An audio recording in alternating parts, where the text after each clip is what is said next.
What's up, everyone? How's everyone doing? How's life?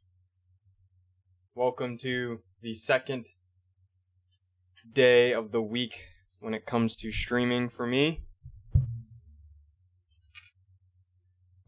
Just been enjoying my last few days working on a few things related to a business, but now we're in this. I was a little bit late, I'm sorry. It was mostly because I was eating. I had to get ready for tonight, so anyway. So I don't know if anyone is here yet. Let's see.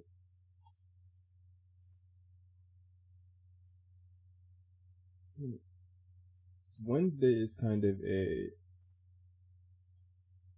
I can do whatever the hell I want day.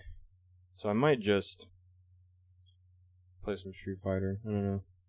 No one's gonna show up for Resident Evil. I don't really mind playing a game I want to play, because I was playing a little bit of Resident Evil earlier today.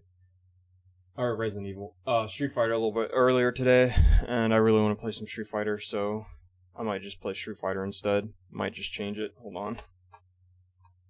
Let me pop this.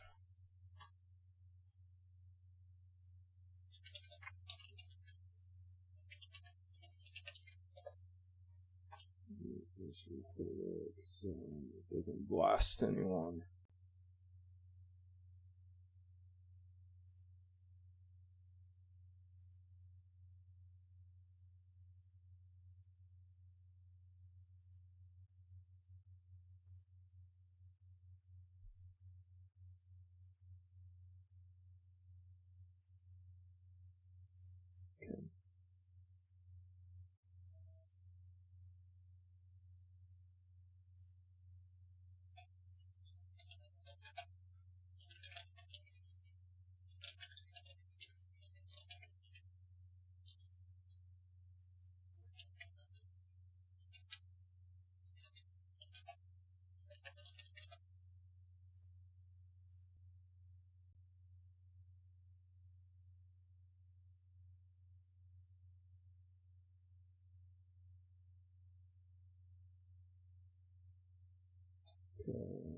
No,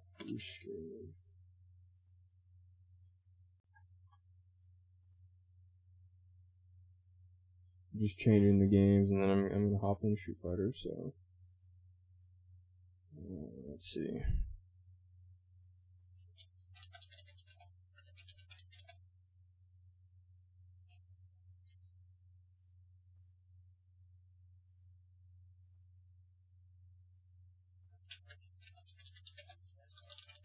I'll probably only stream for about an hour. I already had planned to stream for an hour, so now that there's not anyone here, I'm just gonna go ahead and do that.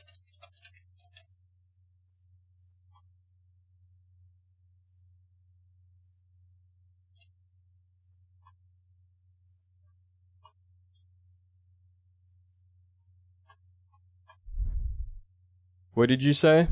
Oh, I'm gonna stream for an hour. Oh, you're here. Damn. I was gonna play some Street Fighter 5 because no one was here. I changed the titles and everything. I guess it means I gotta play some now. I'll still play Resident Evil. But I definitely wanted to play some Street Fighter. I was playing some earlier. I'm getting the hang of it. So it's okay, you don't like Resident Evil, we get it. No, it's just more like I just want to play, other games. It's not necessarily I don't want to play Resident Evil. I do want to play it. I'm going to play it after this since you're here. I just wanted to play Street Fighter 5 because I've been playing all day. Well, not all day, but before I, launched the stream. I do need to, figure out where to go, though, for Resident Evil. Play what you want. I'm watching Olympics too. Oh, okay, perfect. Okay. Yeah, because, I mean, the thing is, I want to meet halfway with my viewers because I don't want to play to the point to where I'm miserable, right? Because then I'm just not going to show up and stream at all. I'm just going to continue working on my other business, right? But I also want to play things for the viewers because viewers aren't going to show up if I just play whatever the hell I want to play all the time. So I have to find like a kind of middle ground for everyone.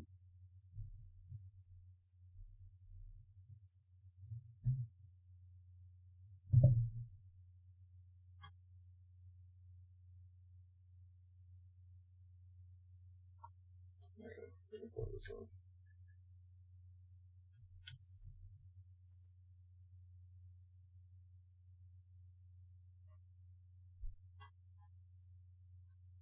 Actually, what I should have done was, I maybe should have changed the... Dang, I actually wanted that question answered. I'm gonna have to ask it next time when I have more viewers hanging out today.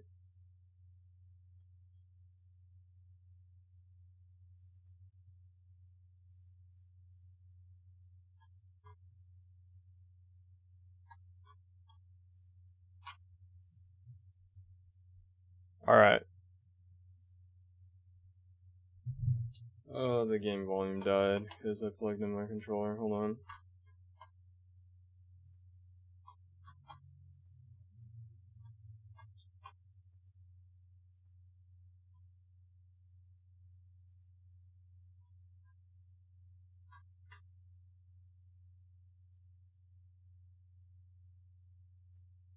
Come on, game, come on. One of those days. Nothing's working. Okay, there we go. Perfect. Now let's launch. So last we were playing...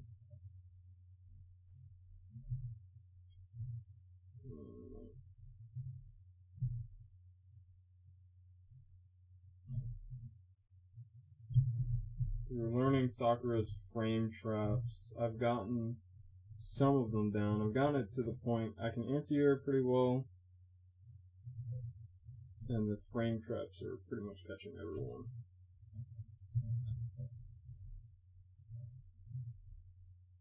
At my level so far. Play some music. We can play some music in a while.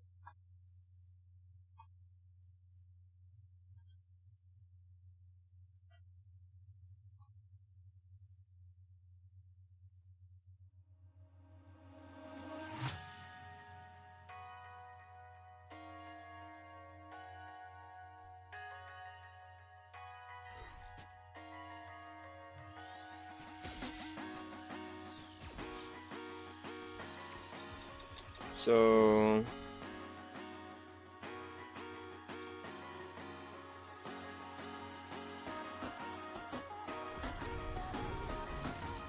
I need to remember her V skill too.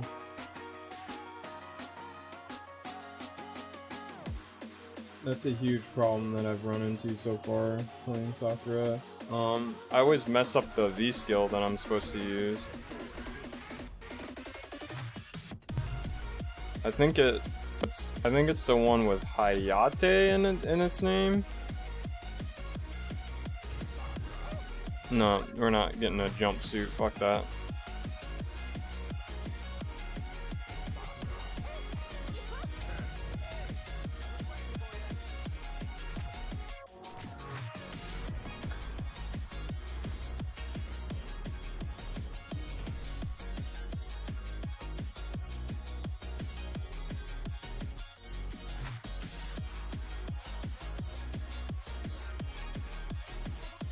So this is the biggest problem I've had so far. I still struggle with this combo. I've been doing this combo forever and I still struggle with it. You have to like put your fingers in between like this to get the kick motion, and then you can get that to connect. And that's a frame trap from what I've watched. This crush counter.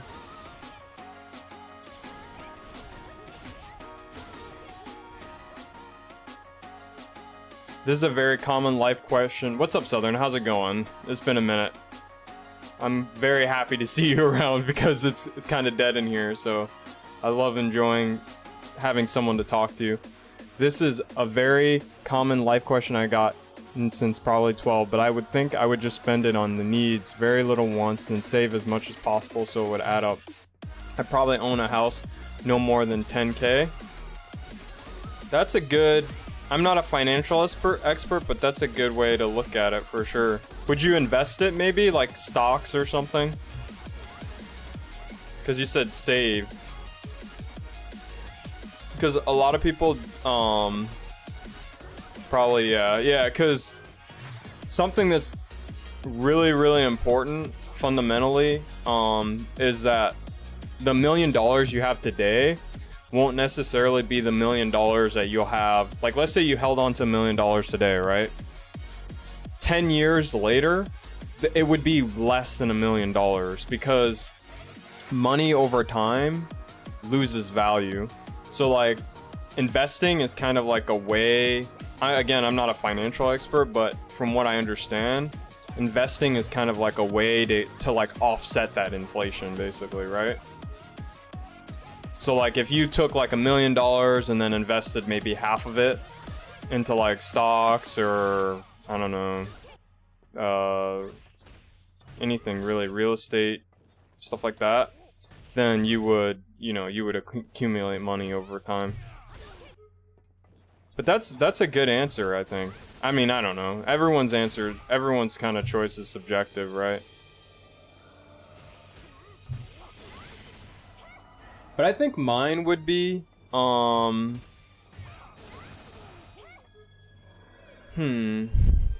would probably first give half of it to all of my closest family members. So like my brother, my mom, my, grandparents maybe. And then the rest of it, probably the other half, I would take another half of it and invest it into stocks like I kind of mentioned. And then the rest of it I would probably use to buy a house and start a business. I would definitely use a good fourth of that money just to start a business.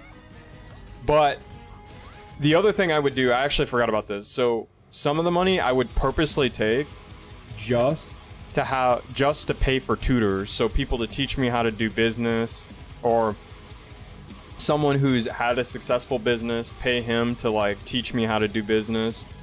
And then I would also, and marketing.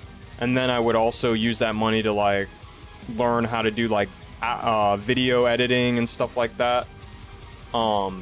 So then I could like, work on my channel and stuff like that. So I would probably do something like that.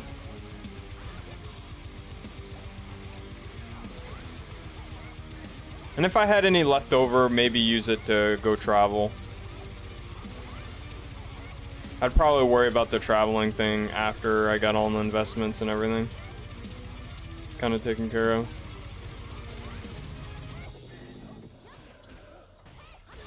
Yeah, see, I keep getting fireball.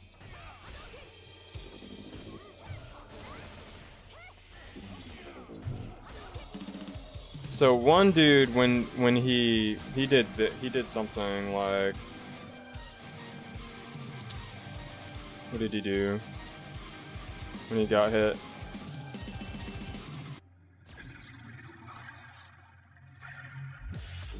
Let's skip this song.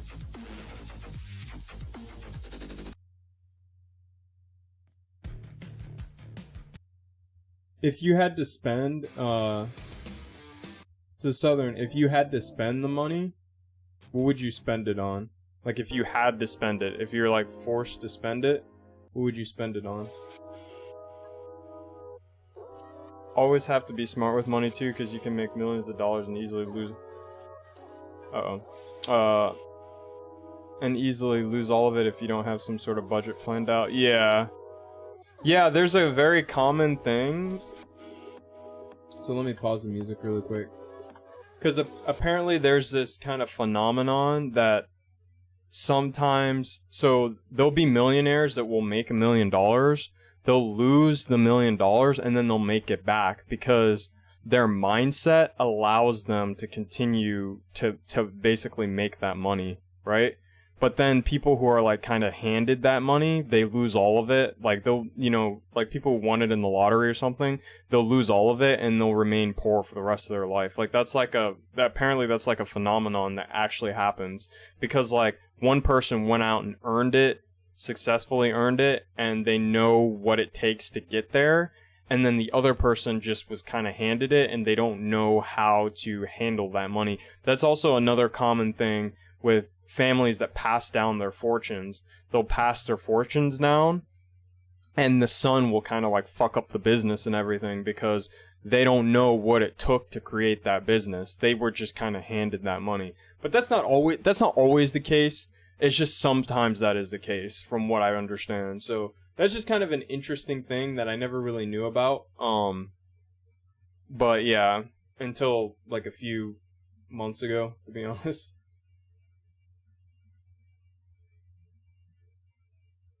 But yeah, if you had to spend the money, what would it be on? What would you spend the money on? And this idea comes from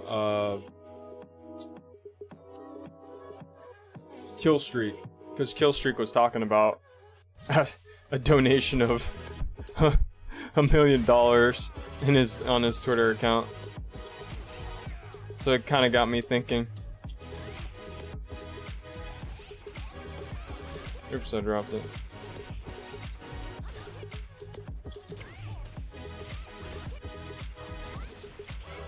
Input is so hard to do at first. Yeah, see, I still dropped it there. It's supposed to be 10 hits, not 8. Actually,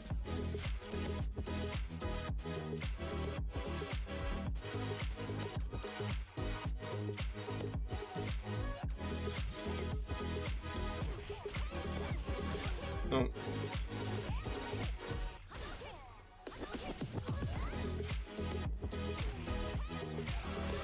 So hard to do. There we go. Wait. Why'd that whole thing combo? Hold on, what? Is it 8 hits? It's not 8 hits, is it? 2.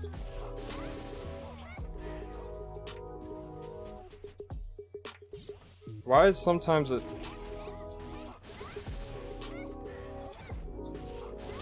Oh, he blocked because of a knockdown. Actually, that's perfect because that'll teach me what I need to do after that. This? No. That whiffs.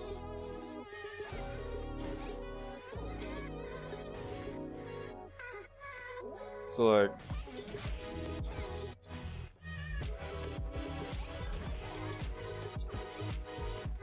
Get the walk forward. Like that. Which allows him to mash, but that's the mind game. It's actually pretty cool. Sakura is pretty straightforward from what I understand so far. Like, what you do is, you hit here, you do the combo, right? Then when you come in, he'll block, right? For your frame trap. And now, if he tries to press, you're like +3, so you just hit this, and then that'll combo. Like that, I think. Yeah, it'll combo.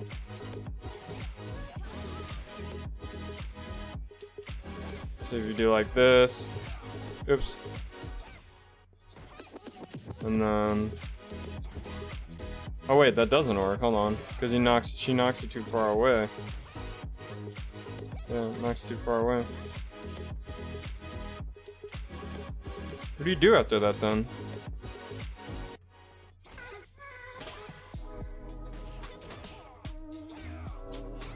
I mean, you could do that, but that's not... You could do that anytime, really.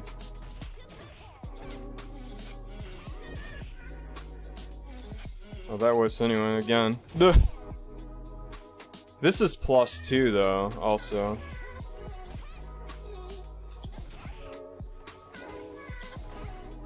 Yeah, it's +2. Frame traps are so hard in this game because like you have to know what pushes far away. Like a lot of moves have a lot of pushback. So if you don't know what you're doing, you won't know what frame traps. You'll knock them far away and then they'll sweep you. That's a very common thing I've noticed in lower level play. Is what happens is, especially if you're new to fighting games where moves always do like pushback, you kind of get in this weird position where you'll press a button thinking you're gonna frame trap into it because you're so used to, like, at least with me and MK, like I'm so used to like all my buttons hitting and not really providing too much pushback. Which is kind of weird when you think about it because most moves in MK11, people complain about the, you know, like when Katana does like back forward 1, 2, right? She can't down 3 afterward, but that's because she does pushback. But that's like common in fighting games actually. Like people complain about it in MK, but it's actually really common. Like for example here, if I do this, and then I do this, oops, sorry. It knocks him a little bit away. So I'm plus, but I have to frame trap with something else. Like I can't frame trap into the same button. So it's like, I don't know, that's just different to me. I've never... I mean, I guess there's a few moves in MK like that. Like, Katana's back 1, 3, 1, but it's -1. Melina's 2, 3, 3, 4 is +1, but it knocks them away. So it only jails into down, or jails, and only frame traps into down 1. So there are some things. Anyway, let's go to ranked for a little bit, because I'm just kind of fucking around now. And I guess, yeah, since we'll play Resident Evil, I'll give us some more time today.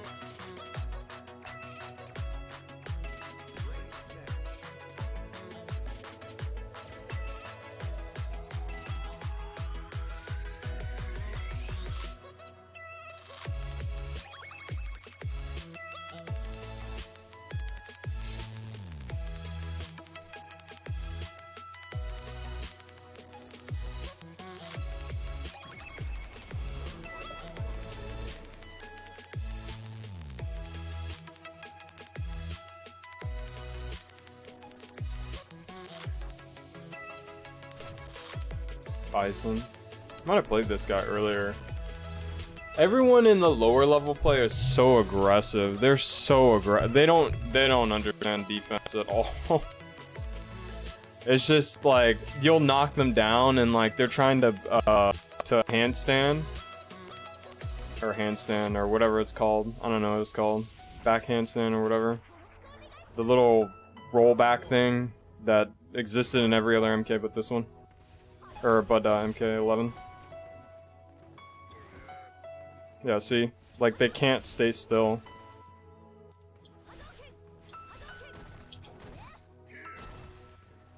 Oh, wrong button.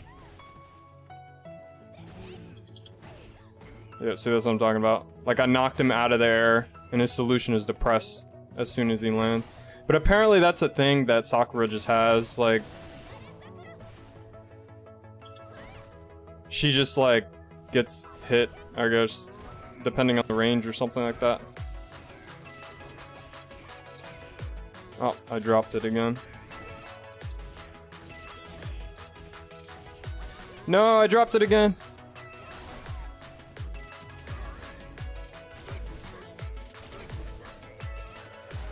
Okay. That plus or something?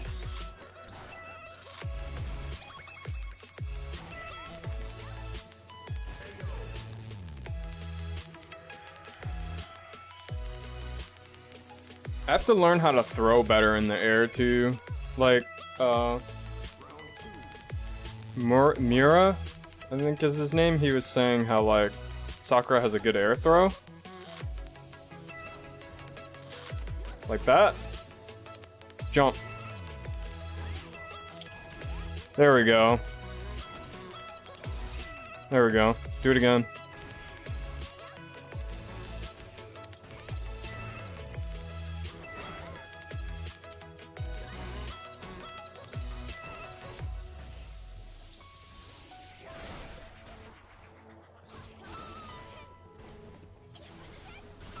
What? He actually pressed? What the hell? Come on, man.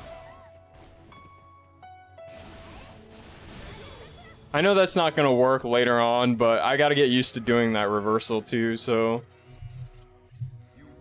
I know people won't block when you wake up, so the EXDP is kind of free.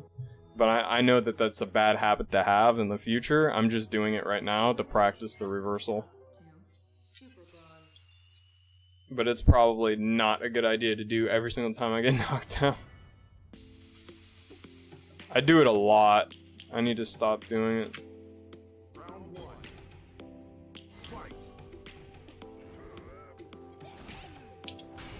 There we go. That's what I was looking for the last few games.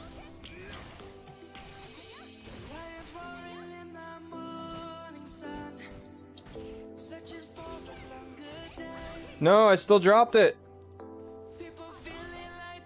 Jump. Oh, is he finally done? Nope. He's not. You actually need to jump in Street Fighter, though. There's not, from what I understand, like, dealing with fireballs, that's the best way to deal with them.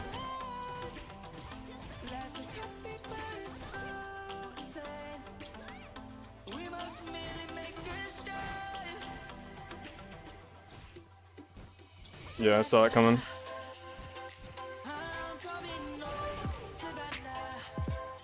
Hey, what's up, Nexus? Thanks for the host. Thank you. Playing this weird ass song. There we go.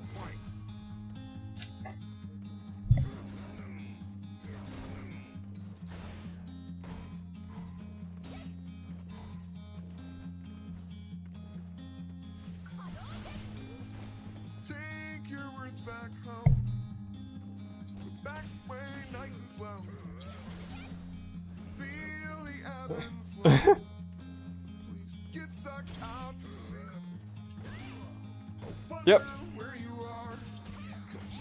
No, I still dropped it. I keep dropping that combo. Fuck it. Oh. I feel like that's punishable, but I don't know how to punish it.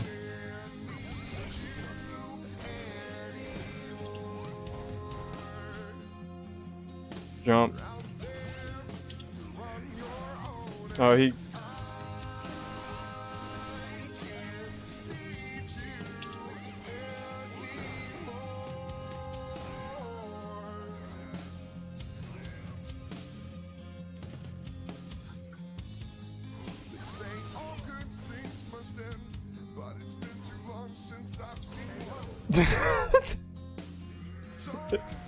You know what it kind of reminds me of? It reminds me of an MK11 where I would play against people that, like, they were so used to jumping to start their offense that near the end of the round when their health was low, I could read the jump and actually anti-air, because when you're not focused on everything else, you can anti-air in MK11 because you can time them, but it's just really hard when there's so many other things to focus on with the mental stack. And Street Fighter is a little bit easier just because, like, some of them are invincible, and then a lot of them also low profile. But in MK, like, you have to be, like, really precise with your anti-air. So that's what that kind of reminds me of, is, like, you know, in MK11 where, like, their health is so low, like, the only thing they're probably gonna do is jump at you.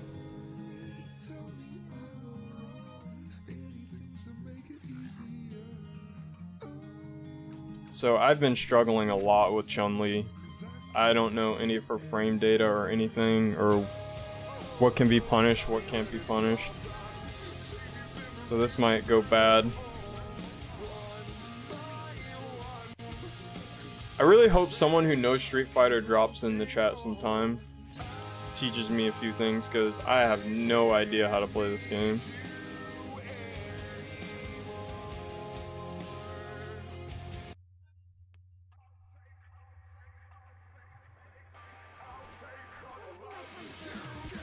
let's do this.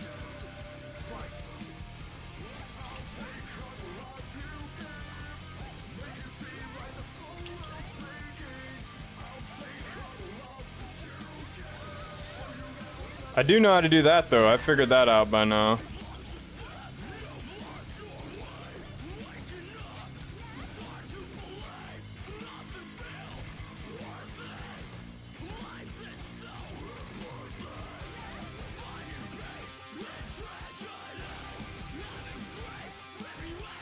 I need to stop jumping.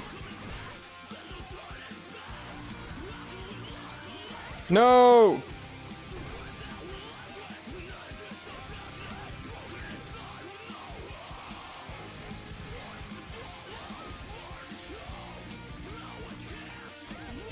See, like that I know that that's not like something you can do, is like jump on wake up. So that's what I'm talking about. Like those are the type of things I have to learn how to deal with. Like almost in no fighting game can you jump on, well, sorry, MK11, never mind. But you get my point. Like most games you can kind of frame trap on knockdown, so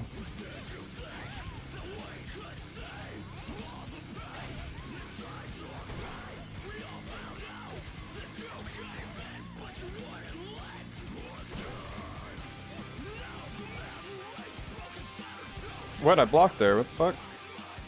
It's not.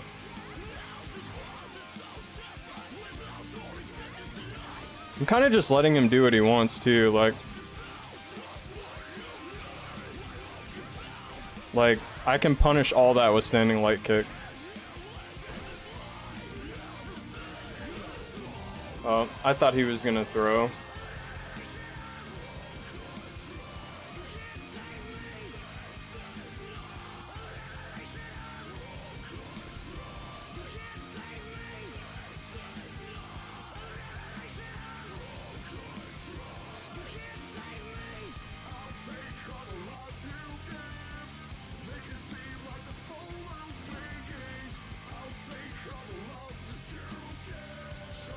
Oh, okay.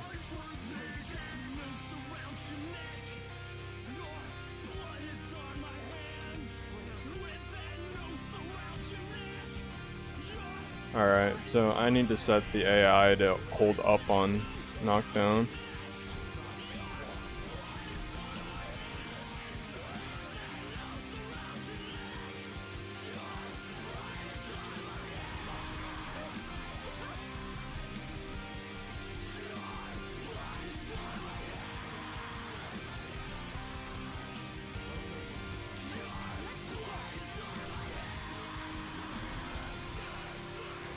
I have no idea why it's lagging like this.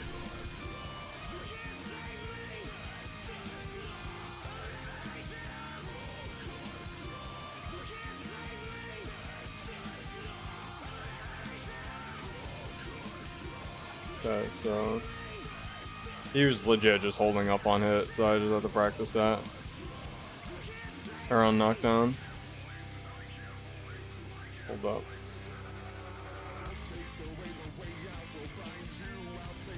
No, let's try that again.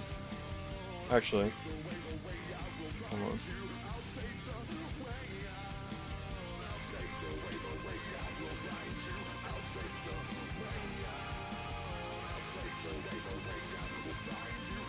Wait, can you not press an attack button on wake up? Hold on. I guess not. That's fine. Okay. Oh, oops. Wrong thing. Still trying to get used to all this. Okay, there we go.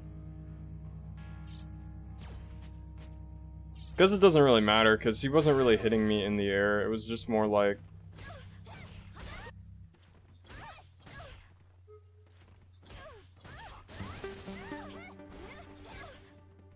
Wait, what? Hold on.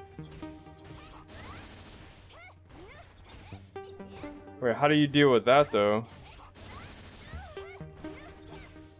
Oh, there we go. I just was mistiming it. Okay, cool.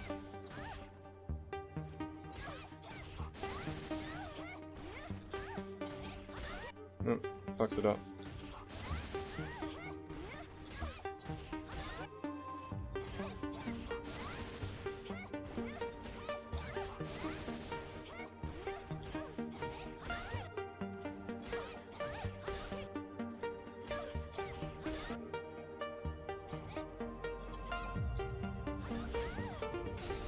Nope. That's not what that's definitely not what I want.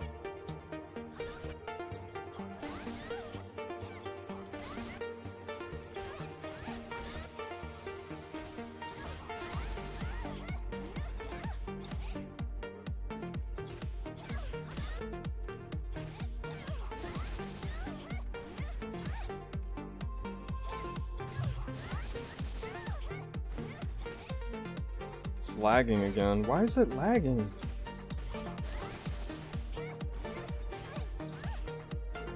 Everything on my PC says everything's fine, but then it starts lagging like this.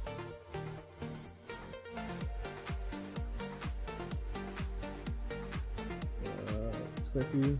Yeah, temps are fine, everything's fine. And then it lags like that, look, it's lagging again. I have no idea why.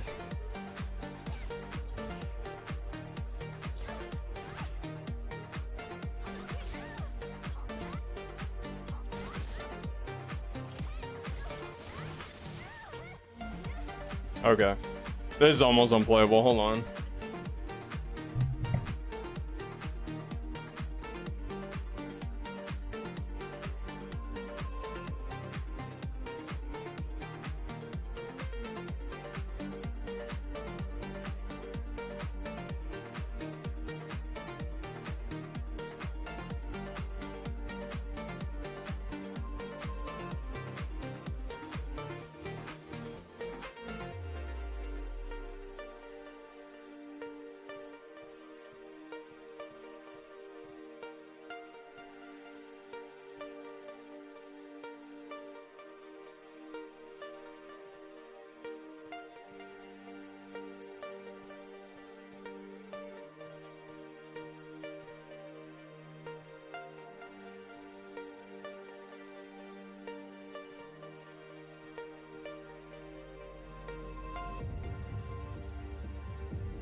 Okay, I think I fixed it. Anyway.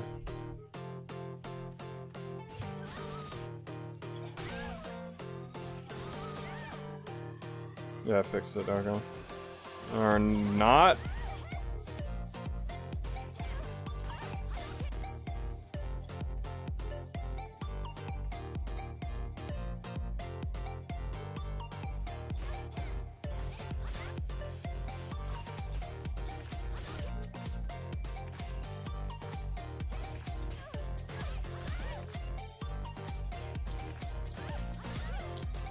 Dude, it's so hard to do. This part is really hard to do right here.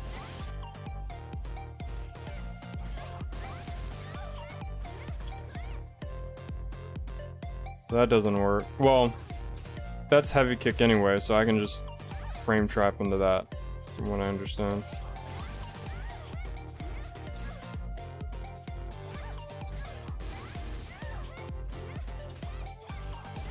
There we go.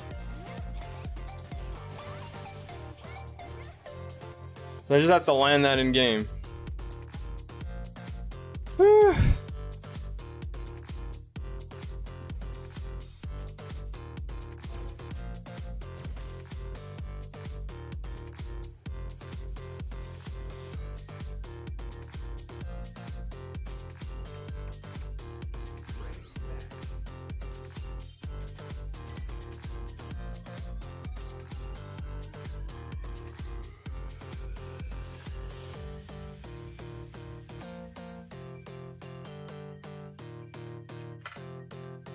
We will see how this goes, cause not easy. At least not at first.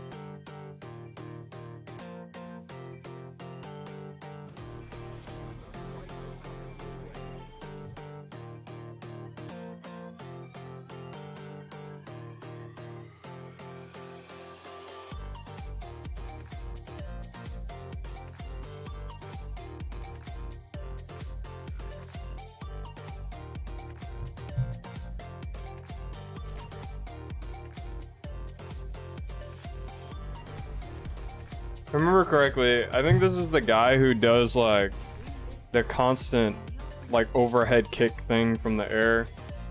The only problem is I don't know how to deal with it. There's a lot of stuff I don't know how to deal with in this game. I don't know, is it punishable? Like, am I supposed to block it and then take my turn back? Like, what am I supposed to do?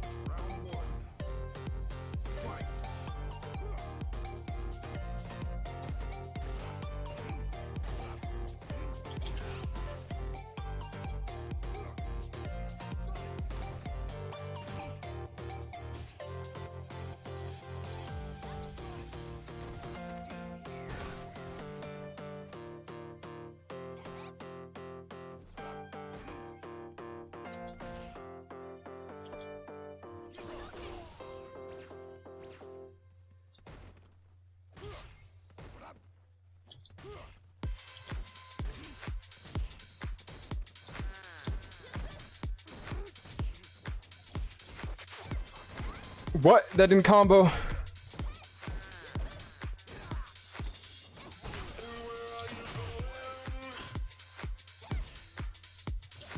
I dropped that.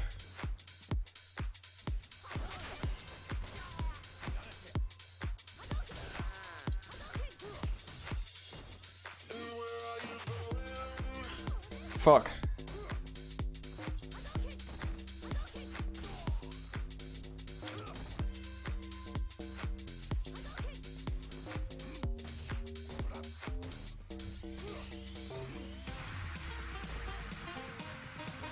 Fuck, wrong button.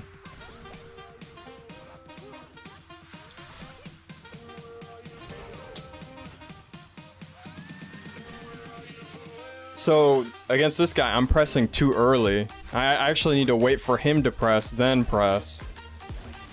Oh, okay.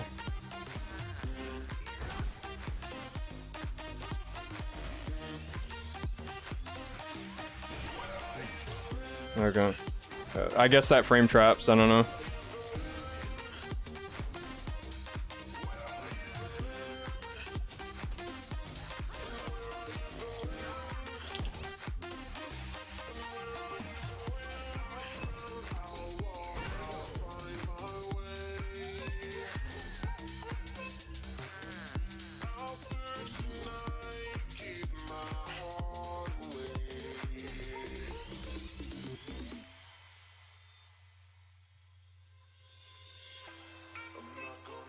If you're having doubts, give up and go home. It's not a playground.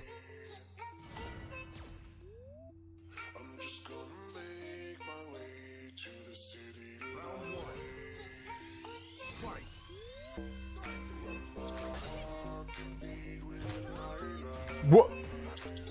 Okay, so that's a thing.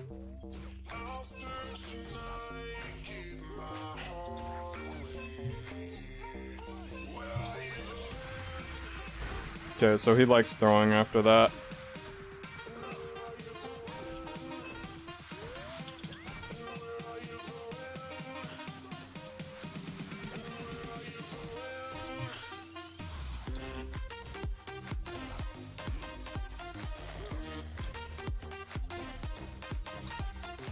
Oh no!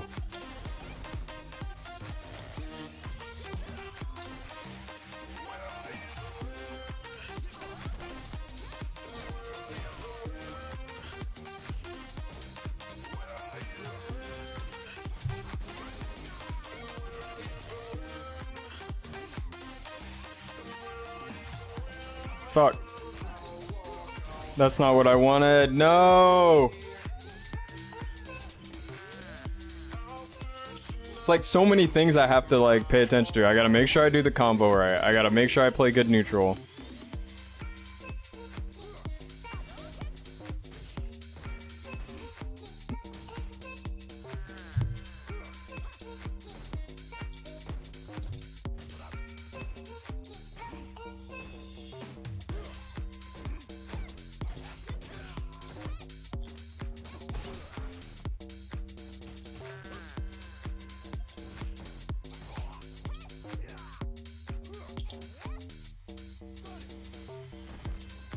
Yeah, saw that coming. You've done it like 3 times now.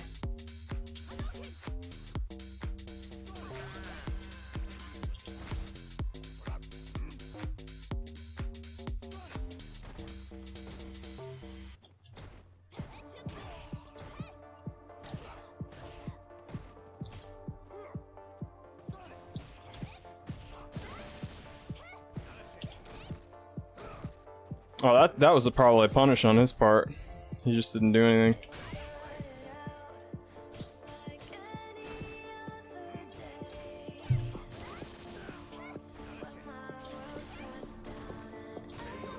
What? I'm plus, bro. You can't do it. I know those fireballs are plus. They're like +1 or something. Well, I guess I jumped, so he could have pressed. Maybe? I don't know.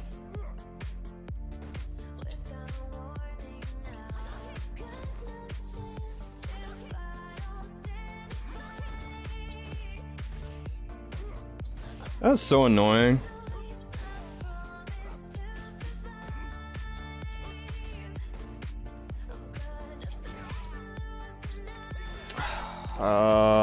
I didn't combo off of the jump in.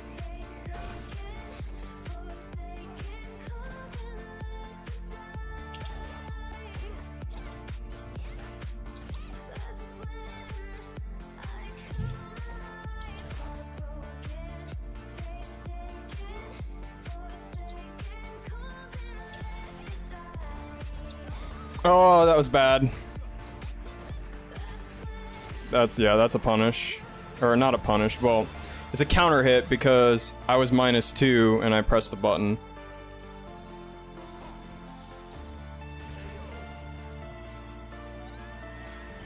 -2 actually means a lot in Street Fighter. Sakura's playstyle, it's a neutral. Neutral and footsies. You saw the little standing light kick that I keep doing? I'm buffering that into a special move. So basically what I'm trying to do is, because in this game, since... Hold on, let me grab some water. I'll explain it in a minute. I'll be right back.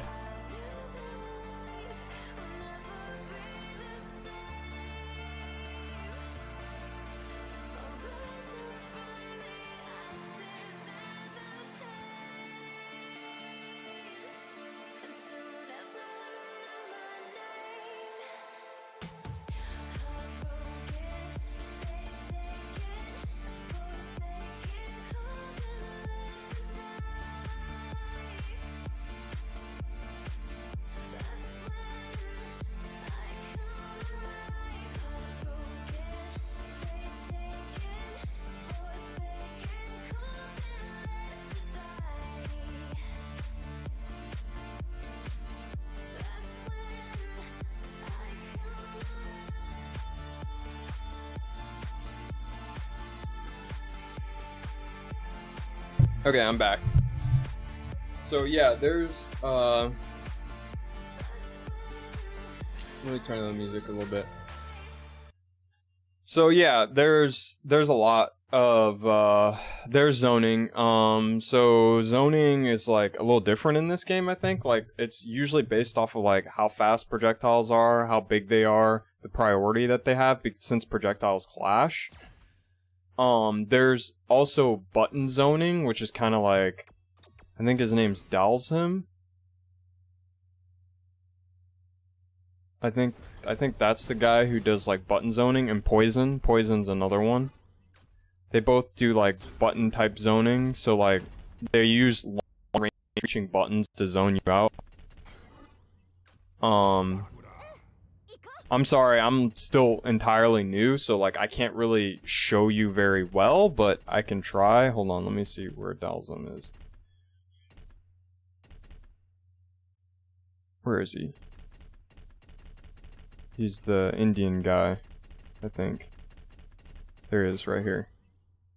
Yeah, so like Dalsim has like long limbs, and then Poison has like a whip.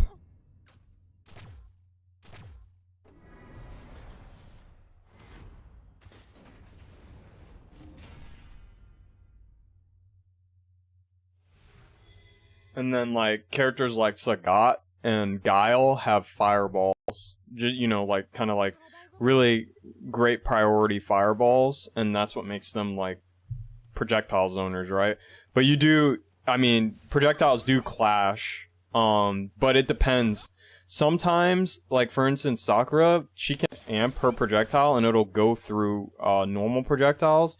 You can also hold down her projectile and it'll go through normal projectiles too. Use the Japanese voice only on Sakura. Everyone else just speaks English. But oh yeah, I don't even I forgot I can't even look at Poison's move list. So I don't even know what she has. What else? What else? Come on, Poison. Something else? Besides that? There we go. So like, yeah, she's got like things that, it's basically like an MK, like it's they kind of have the same thing in MK. They just don't call it zoning. They just have like different phrases, you know? Like instead they call them more like footsies, you know, long range buttons. But yeah, anyway. That's pretty much the zoner stuff. Apparently from what I understand, the long range, like long reaching buttons characters are much more top tier than like Fireball. Like Fireball's like the worst, apparently. Like that's not very good or something like that. I don't know. But yeah, Sakura's just like, I would live off $1 million till I die.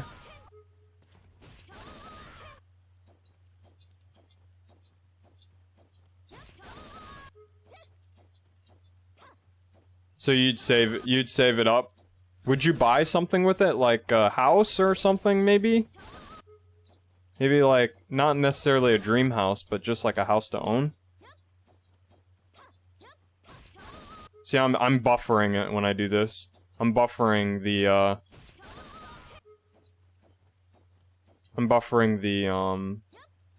the dragon punch. And what this does is anytime someone presses a button near me,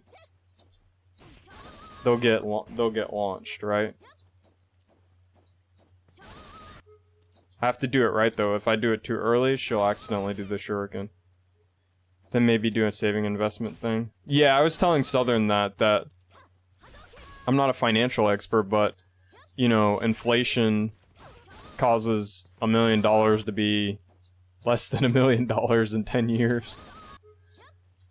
So I would hope, you know, if people wanted to save it, that they would like invest it or something.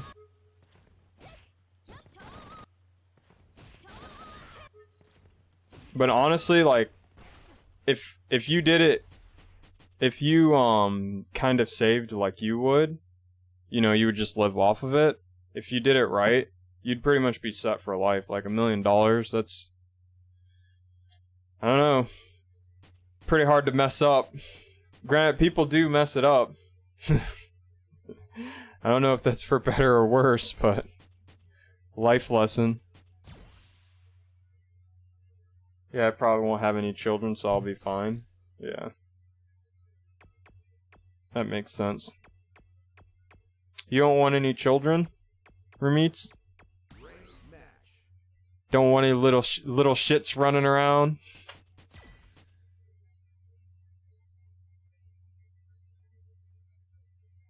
This will be my last one. We'll go ahead and move over to Resident Evil.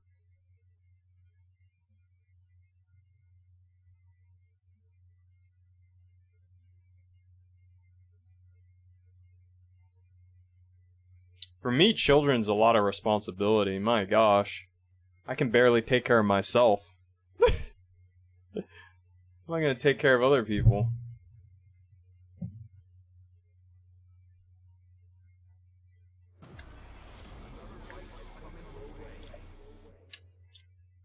Maybe fur babies, like a dog or a cat?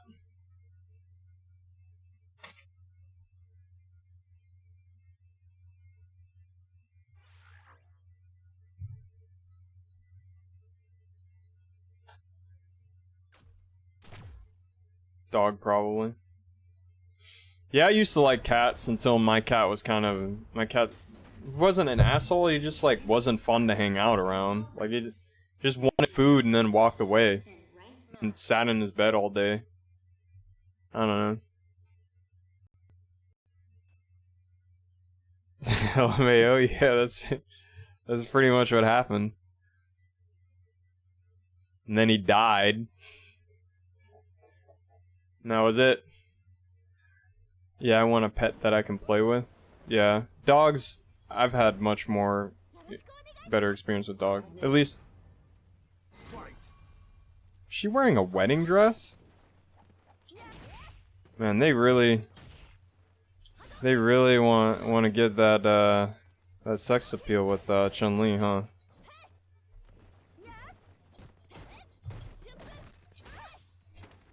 Get thrown. She blocked that. Or he. Whoever the fuck's on the end of it. Oh, wrong button. Jump. Dude, I still can't do that input. That input he just did, I can't do it. Chun-Li, not neutral foot, she is. Dude, I still dropped the combo.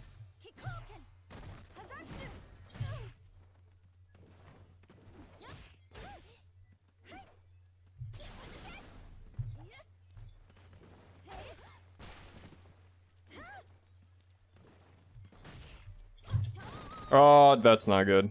Well, he didn't block it. What? Or he didn't punish it. He didn't punish that either. Jump.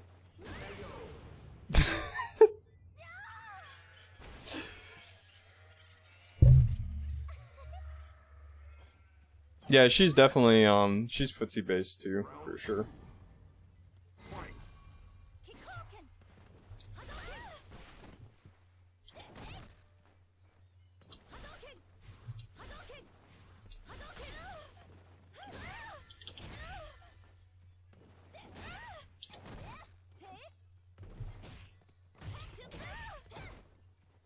So why don't you play her?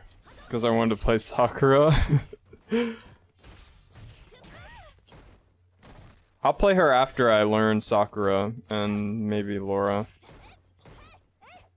Morning, what's up, Princess Pearl? How's it going? Oh, shh. Oh, that was smart.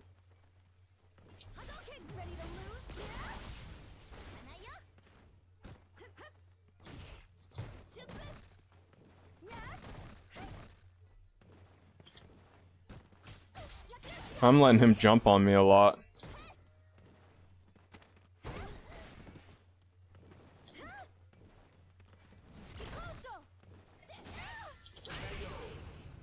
Crush countered! I finally figured out how crush counters work too. So, Princess Pearl, when you get up in the morning. Oh, the anti-airs, yeah. Okay, your title. I would travel the world, give money to charity and family. That sounds like a very good idea. Where would you travel, Princess Pearl? Have you been to the US? Just curious. I'm sure you probably don't want to come here, but I was just saying. And by the way, the today's question was inspired by my friend Killstreak. He posted something on Twitter that I noticed, and I thought it was kind of interesting to ask that question. So.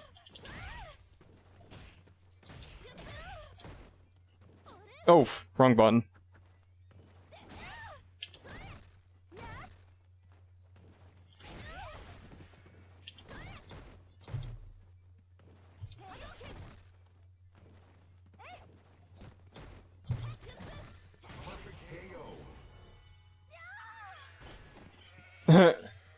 I think it's a bit sad that we live in a world in such a dire state that even being fanciful about getting 1 million, like everyone just pay out debt and mortgage.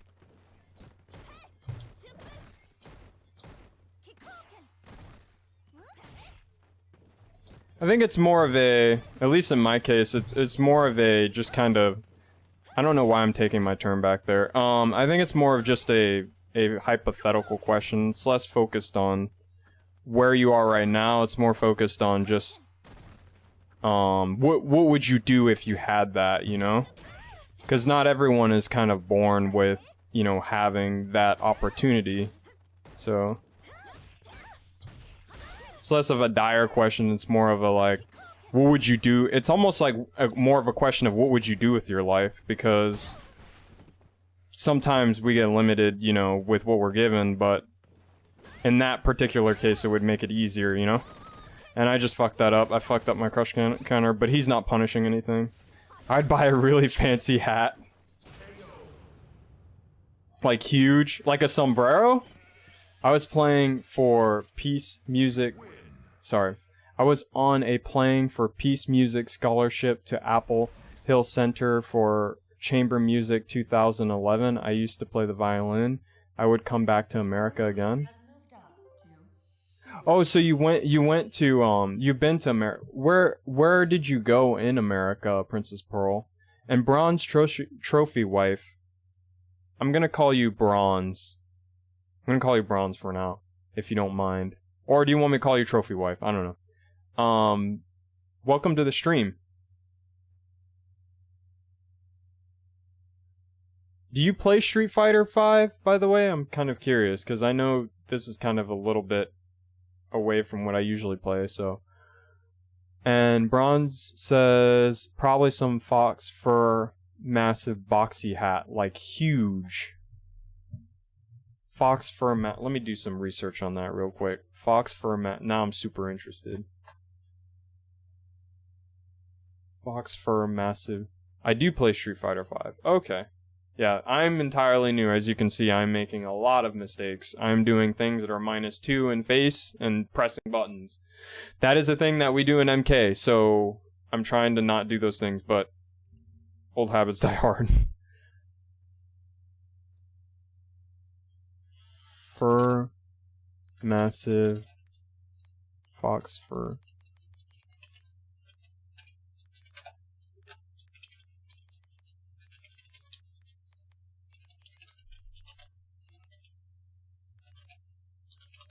Fox fur.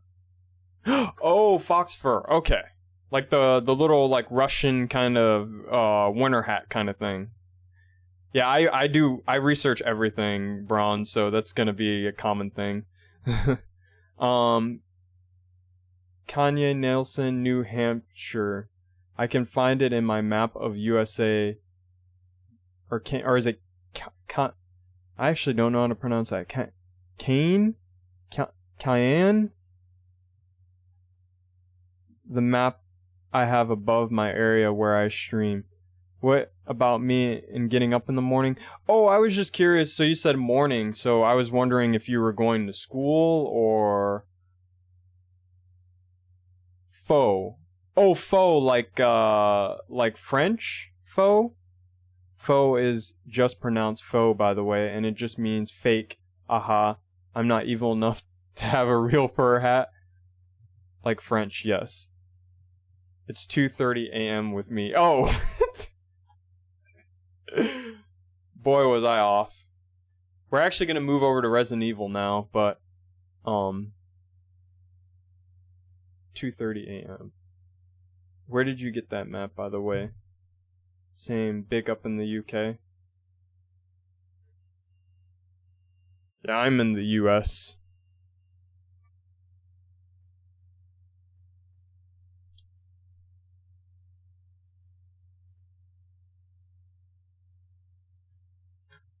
Let me go ahead and I'll just move over to the talk time part instead of be right back. Make it a little bit easier. My dad got it years ago for us.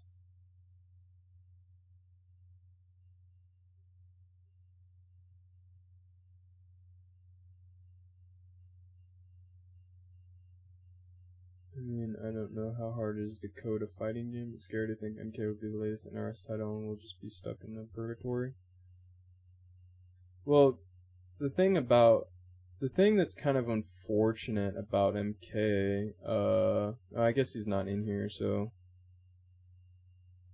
but kind of just a quick take on the ending of MK 11 is that it didn't get support for if it had gotten support for a little bit longer, I could see a more well fleshed out game maybe being forced to maybe like putting us in purgatory, right? But because it was only kind of supported for 2 years compared to like if Capcom dropped Street Fighter V now, like it would be warranted because it's like, you know, it's been 5 years, but MK11 was only 2 years and now they want us to play it for another year possibly.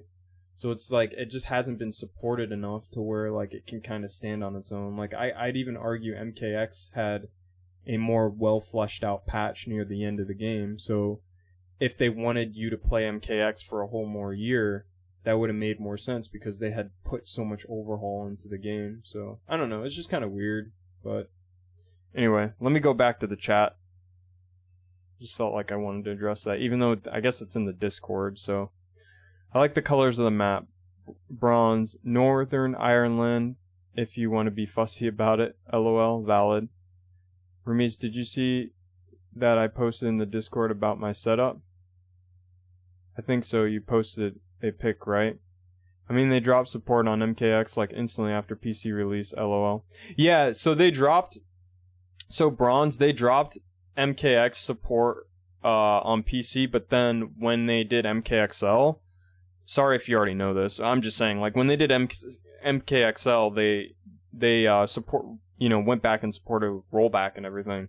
So they ended up having a final patch, that's like the big thing for me is like MK11 wasn't given a final patch. So like now we're kind of like, we as NRS players, we're stuck in a situation where they didn't really give us a final patch, but they ended support for the game, and then they want us to play for another, you know, possibly another year without another game. So it's kind of like weird. It's unfortunate for us, but that's just kind of the situation we're in, you know? So, but that's why, like, if they had done that for MKX, it would, like, be more warranted because, like, they had a final thing going for it. But this game, they're just like, nope, we're done. We're working on the next project.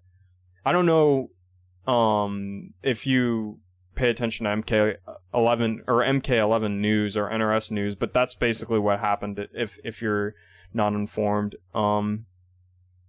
They just dropped the game on us. Like, they just said they're just done supporting it. They just moved on to the next game, and we don't know when the next game is coming out, and as far as we're concerned, like, there's a high chance that it's gonna be another year or so. So we're kind of in, like, the situation where, I mean, I'm blessed with the fact that, well, I wouldn't say blessed, but I don't mind learning other fighting games, and other players have moved on to Strive and stuff like that, so NRS are really not great, huh? I would say that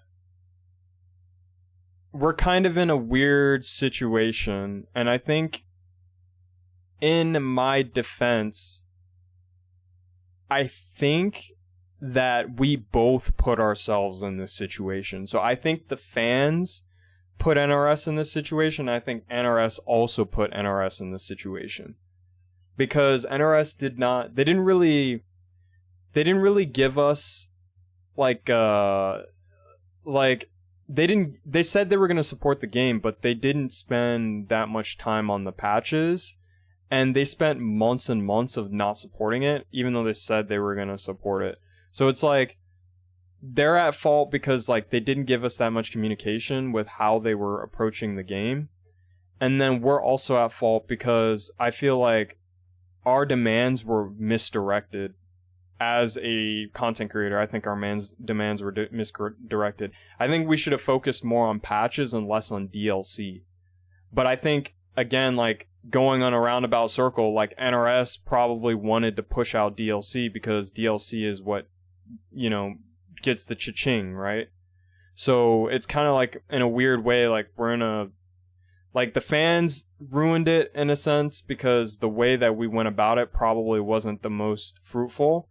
But then at the same time, like the company is kind of at fault too because the way the support was a little bit, like it was too conservative in my opinion. Like if you go back and play MKX, like MKX was much more, like the meta shifted constantly. And a lot of people didn't like that, but I think honestly I'd prefer a meta that shifts more often than one that barely shifts at all.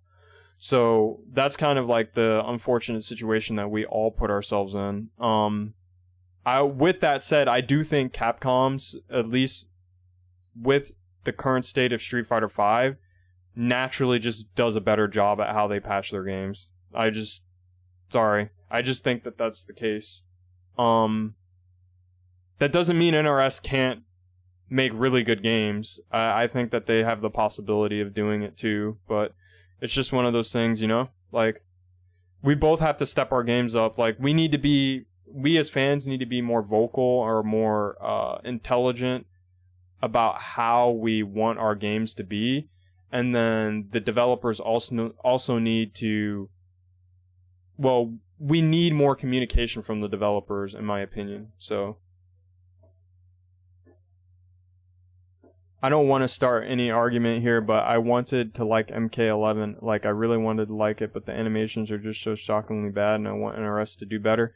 So, Bronze, my channel, my channel, and I'll get to you in a minute, Southern. I haven't ignored you. I just want to quickly explain to Bronze how my channel functions. So, my channel openly endorses things like opinions and strong opinions, as long as you recognize that they're opinions, and as long as they're not political, and as long as they're not, you know, in any type of ism. As long as you're talking about the game and everything, we love different opinions. Some people like MK11, some people don't like MK11. I built my entire podcast off of that. There's people I disagree with, and I'm still great friends with, you know. So definitely always voice your opinions about games and stuff. That's awesome. So yeah, I totally, and as someone who's playing Street Fighter, I'm starting to see like the differences and kind of some things I like about MK, some things I don't like about MK, some things I like about Street Fighter, some things I don't like about Street Fighter. So it's, you know, it's opening my mind per se a little bit more. So, but yeah, like definitely like don't ever feel like you can't talk about a game and your opinions on a game, as long as you don't spit it out as facts, right? Like, because we can't be going around here being like, MK11's best game, fuck off. You know, we can't do shit like that, you know? Because everyone has to have kind of their opinion. And you can, the cool thing too is like, when you do things like this, it actually convinces people, you know, to have a different perspective. Like, I used to think MK11 was just nonsense, but the more and more I listen to some people, you know, at least regarding like the Oki side, the more and more I get convinced on a few things. So, definitely talk about whatever you want to talk about, as long as it's opinion. Awesome. All right, so let me go back up to what Southern said real quick. So Southern says Snake Eyes will be available digitally. Oh, by the way, also Bronze, this is also a media, you know, movie discussion. Like anytime I have like talk time up, you can talk about whatever you want to talk about. As long as it's related to media, you know, influencers or video games or anything like that. Or food even. So Southern says Snake Eyes will be available digitally after 45 days when it comes out Friday. So I'll definitely keep that as a movie night idea within the next 2 months. I actually want to see Snake Eyes, Southern, so definitely hit me up about that. I'll be checking the Discord, so post on the Discord, and make sure you post in that other under the server update. You should be able to post in the mod and channel notifications also. So you can post in the chat and post in the mod and channel notifications. Those are the 2 areas you can post in. And you're a mod on the Discord, so you can post there. So Southern says, "Nah, you good." Southern says, "If I do a podcast with you, you would tell him the questions and write a script with my answers, LMFAO. Well, I would just so how the podcast usually goes, or talk times usually go, is I write up questions, but we don't even always get to all the questions. Sometimes we go on a tangent. I try to make it as structured as possible, but I like the tangents because the tangents makes it a little bit more enjoyable to watch. But I do understand, like, at the beginning, we have to have some sort of subject. We can't just, like, talk all over the place at first. Because as Princess Pearl pointed out, it just kind of makes it kind of weird. And Princess Pearl noticed, like, the last talk time that I did, and it was because I didn't follow that script at first. And then slowly kind of, you know, what do you call it? Like, change directions in the river, you know? So Princess Pearl pulls up Discord.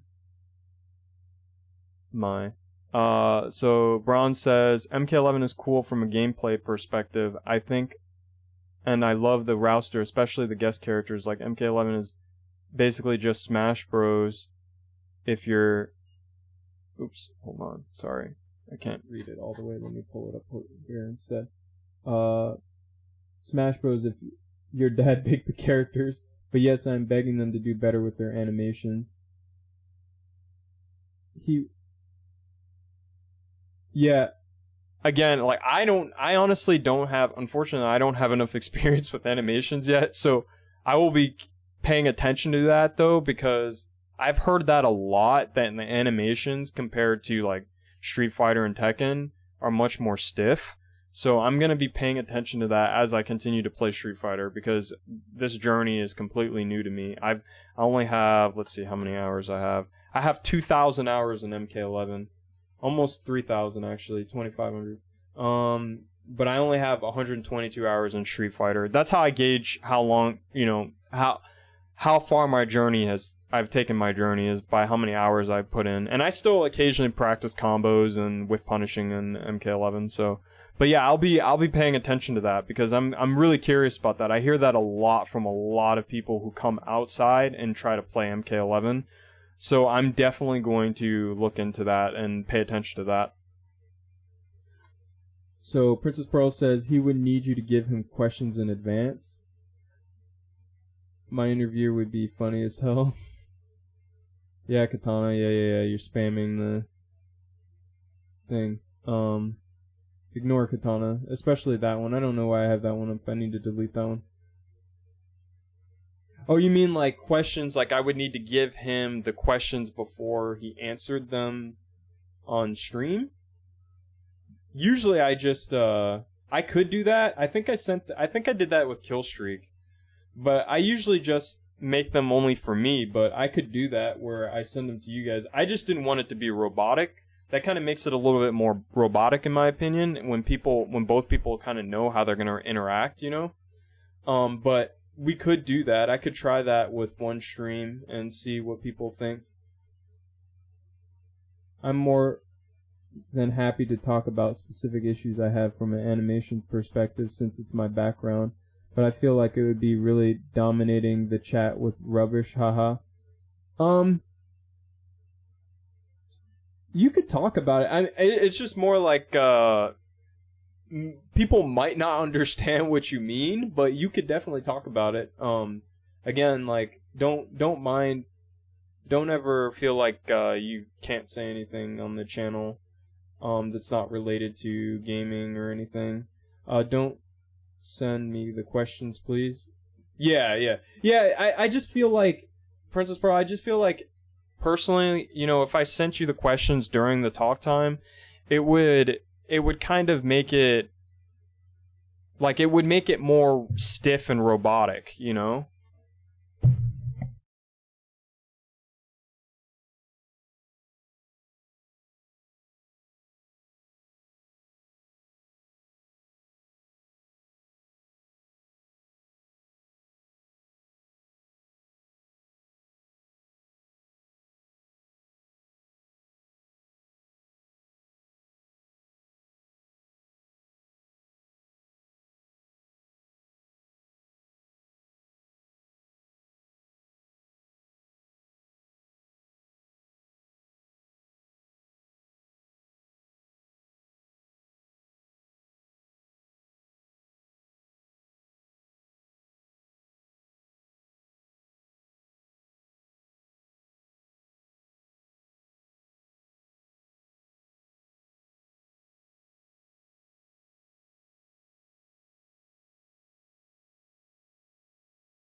Yeah. So I think it would make more sense to, like, at least in my in kind of my opinion, how I'd usually do the questions is I only have the questions for structure, and then over time we'll, you know, divulge and do other things, but it's less of can you answer the question correctly. It's more of just kind of answer it how you feel, you know. So characters not properly shifting their weight is the biggest problem. Characters will regularly throw punches without moving their feet or throw kicks without bending their knees or lifting their arms. It's just nonsense and looks mega jank.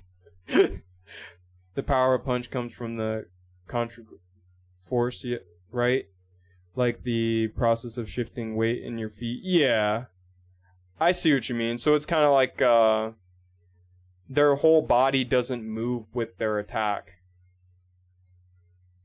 which makes sense because I'm a, you know, I practiced martial arts before, so I get totally what you mean. But I've never really noticed it though in the game, and I don't know if it's just because I have this habit personally of not really paying attention to like graphic stuff, so. But I see what you mean. Try yourself, try punching. Yeah. Punching with just your arms doesn't really work. Usually when you punch, there's some sort of rotation in your torso, or, you know, yeah, usually that's what it is. Sorry, I was going to say something else, but that's not quite accurate, so what I was going to say. Yeah, it's like trying to punch while sitting at a chair, yeah. I'll have to look at that. I've never really noticed that until you kind of pointed it out. I'm going to have to pay attention to it the next time I play MK.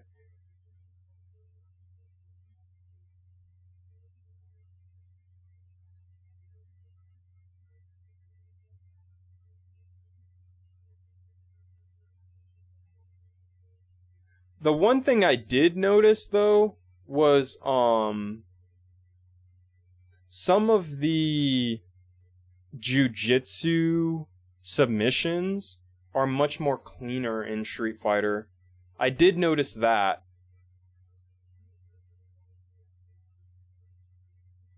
MKX was actually worse for it.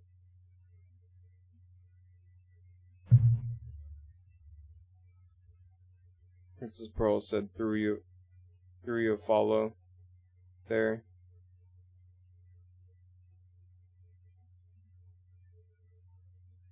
Oh, let me start RE Resident Evil, at least.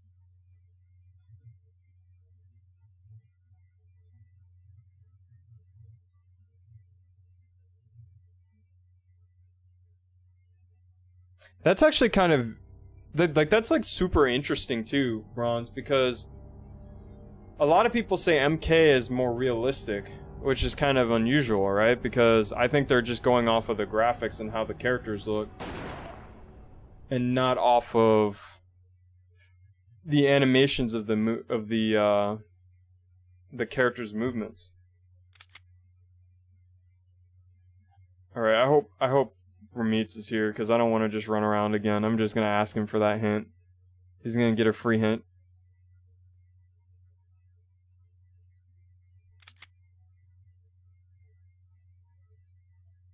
But yeah, Southern, it would, I mean, we could do that for you, a question thing, but it would be more, or at least, in my opinion, it would be more focused on, just like, you could just answer it any way you wanted, it's not right.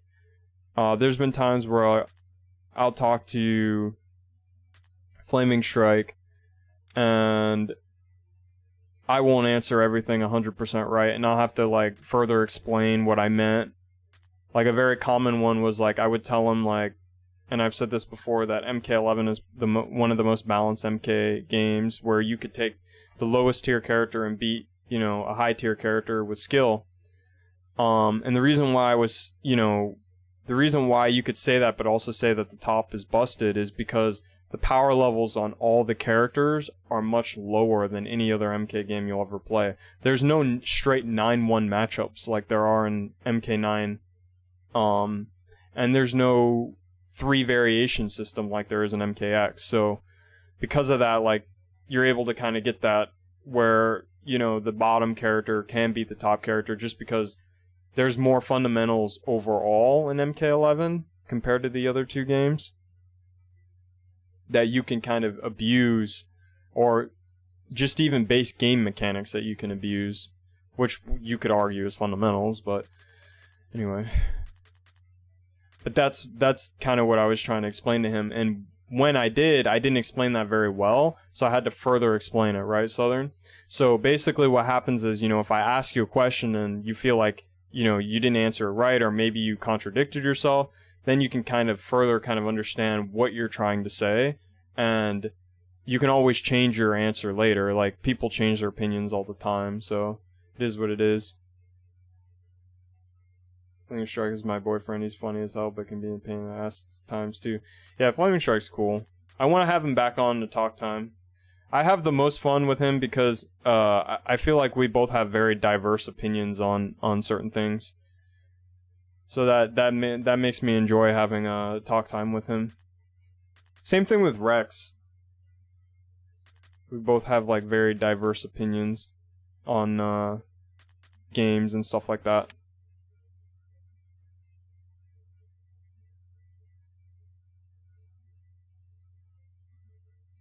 Also, the term realistic scares me to death in context of animation. It doesn't matter what effect you're going for.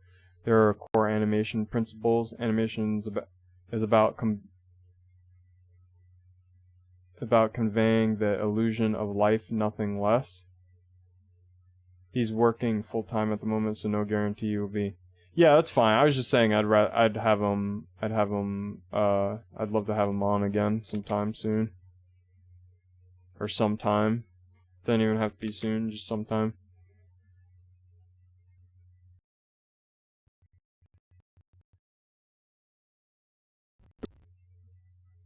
Cute, uh-huh.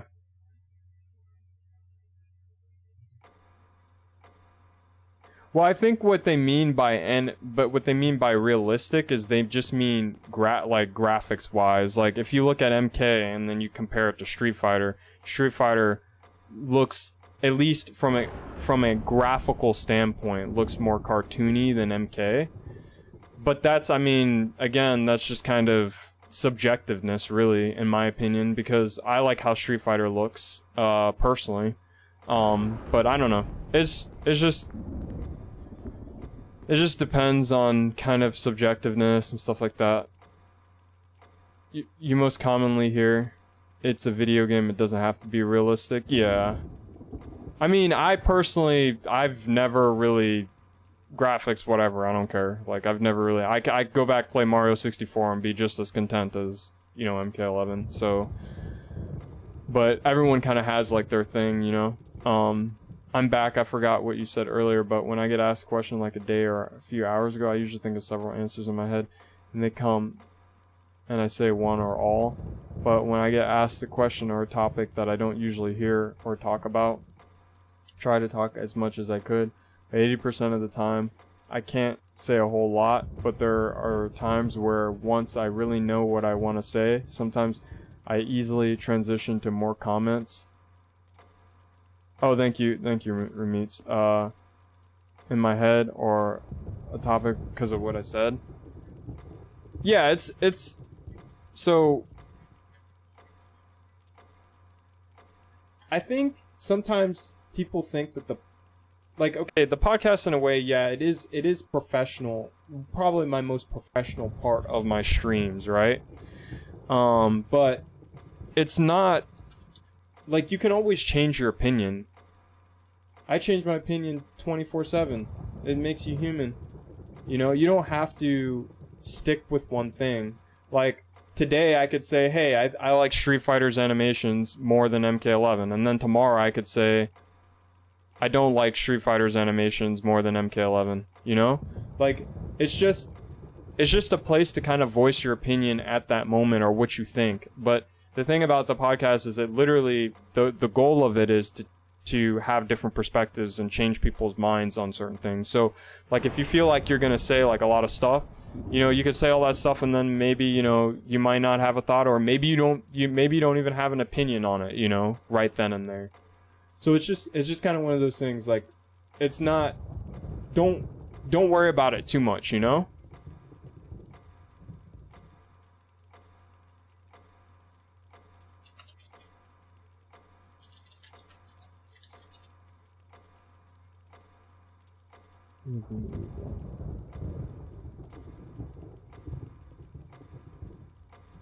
There we go, I just changed it. What does the stream say? What does it say? Oh.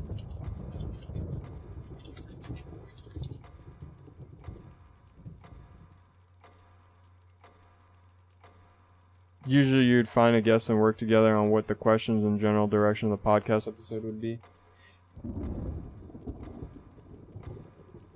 But I've only been on a couple of them, so I guess it depends on the effect you're going for. Yeah, mine's not like that at all. Mine used to be like that, but it's more like we'll have a topic that we talk about, but we usually, like, it's very common that it'll just go into something else, like, which kind of change our direction on something. Like, for instance, the last one we talked about was, what was it? The ending of MK11, I think, if I remember correctly, and that covered, like, a wide variety of topics. It wasn't just one big topic. And usually I have, like, questions to start the or I'll have, like, questions that kind of, like, start the podcast, but usually, like, it changes into something, you know. And that's kind of the goal, is, you know, the goal is to not necessarily only captivate fighting game players, but to captivate players who just like certain games, like fighting games, and then maybe they like other things alongside what we kind of talk about. So that's the goal. It's worked so far. The only time that it's not worked was when I didn't ask any of the questions that was out that I had written down, or maybe I had only asked one or two. So, but yeah, basically what I'm saying is my mind is so weird or different that while I'm spitting out what I already knew I was going to say, I'm already finding more things to add on to it. I guess you understand now.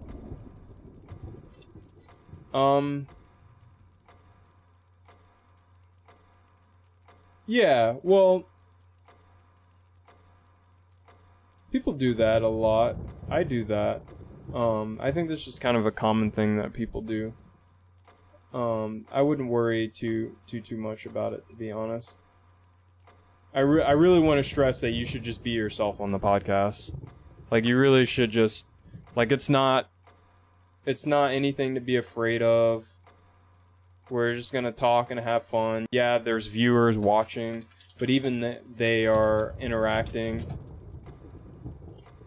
So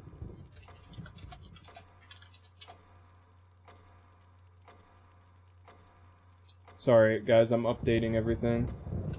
Since I use Restream and not just Twitch, I have to update everything.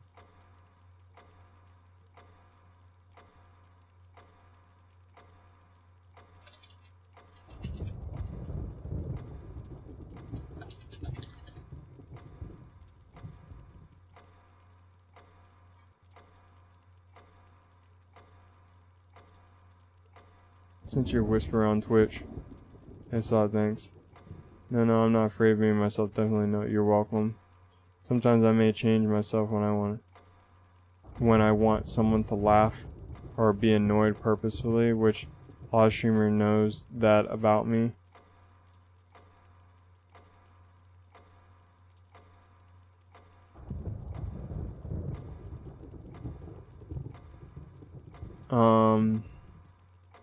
Okay.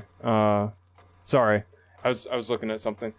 So a lot of streamers know about me. Sometimes I may change it. You playing, fam? Oh, game. I was changing a few things on my restream, but then I was also reading what you said. Anyway, yeah. I like to make people laugh too.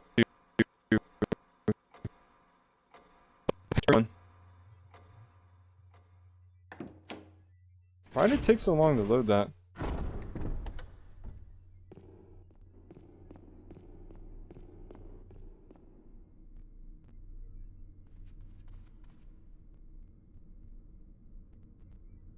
Dude, why is it skipping?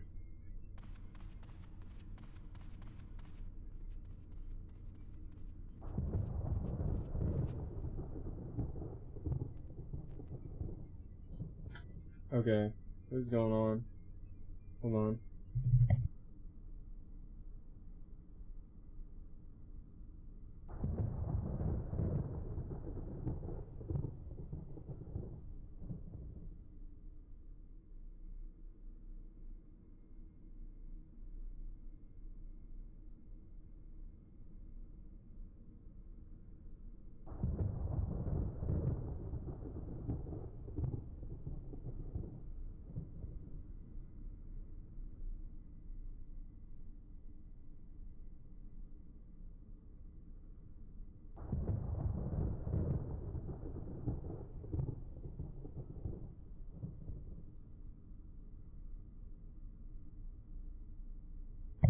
My mic went crazy for a second.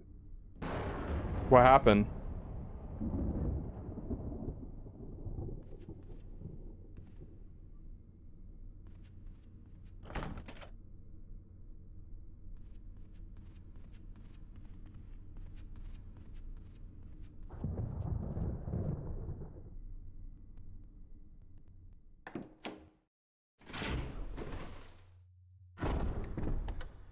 It's fine now. Yeah, I think I might have fixed it. Nope.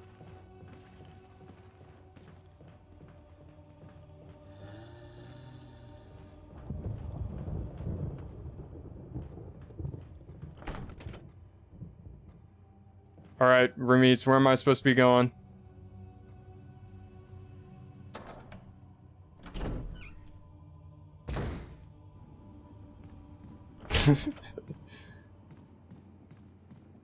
Yeah, this game.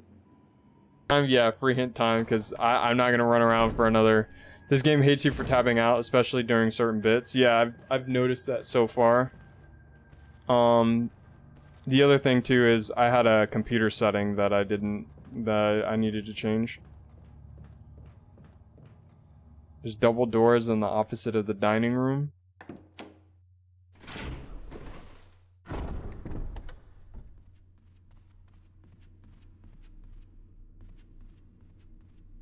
It's the only hint you get.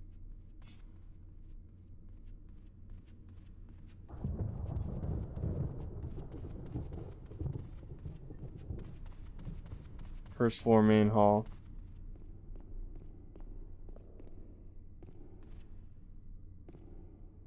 This one?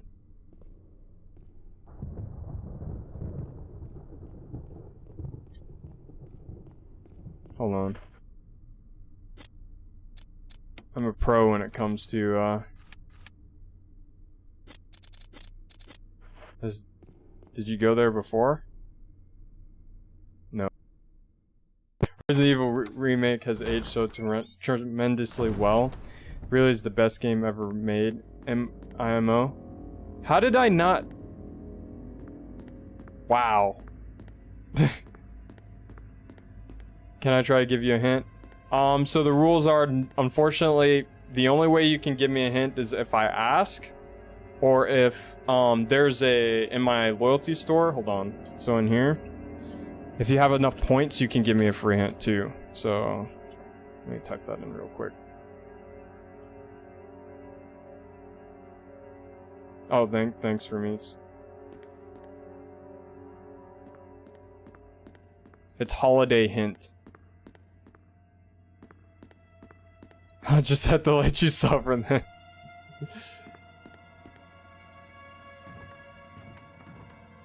Yeah, that's usually what happens.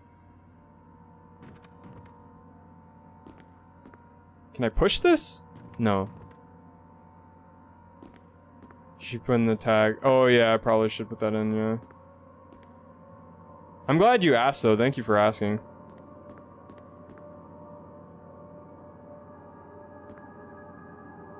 Drawing water? Okay, I might have to redeem my free hint, baby. Uh-oh.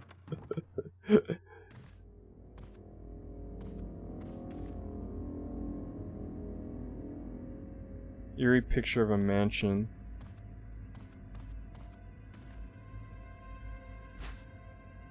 Take the dagger? Hell yes, I'll take the dagger. Wait, is this a type of dagger that you can use to... yeah, okay. Stabby stab.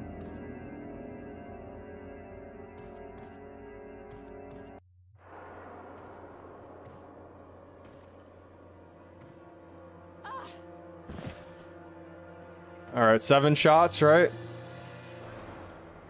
How do you shoot? How do you shoot?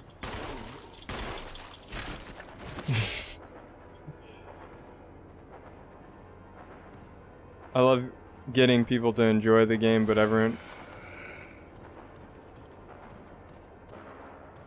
No! Other way! Thank God.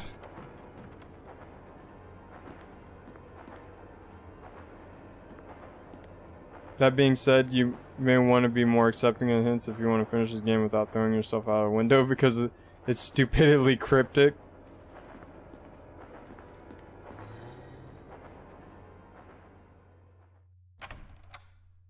Well, I'll ask of hints if I need them.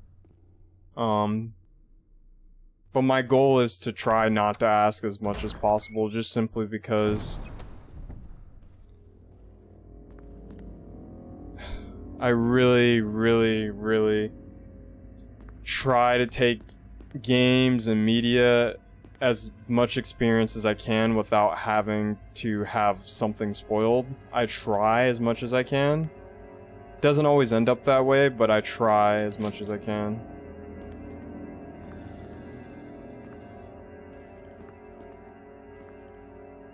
Woman drawing water. It's a fun game. I can see why they toned down the amount of puzzles going for Resident Evil 2 and 3. Portrait hangs on the wall. It almost seems like it's watching you.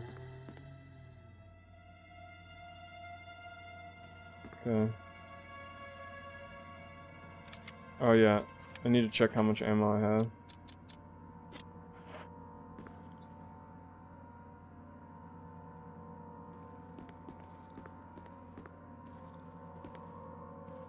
Okay, so what do I have so far?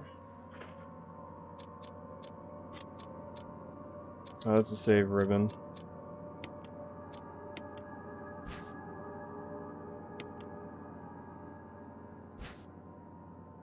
I remember removing this.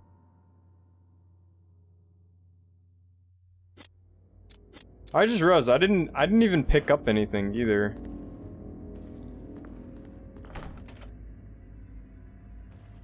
Sword carved in. Alright, we're just gonna shoot this asshole.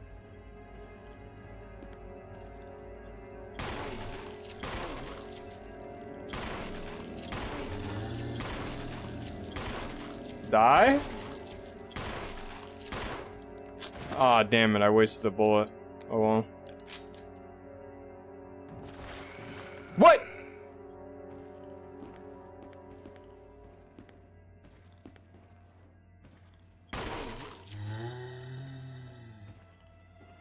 Can I shoot him in the head?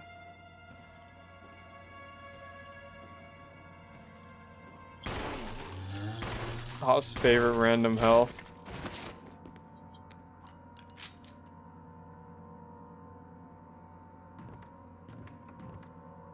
Yeah, so bronze, everyone knows I hate random health, and Resident Evil has random health.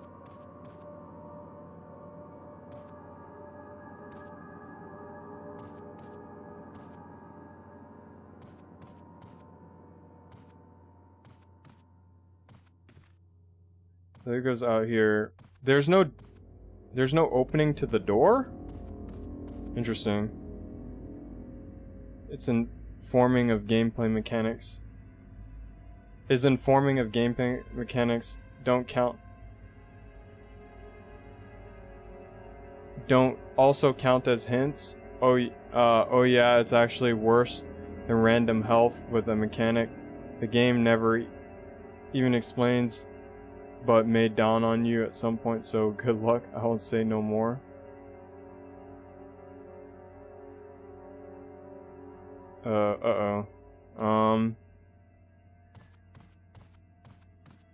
Sure, I'll let it slide. What's the mechanic, Ramitz?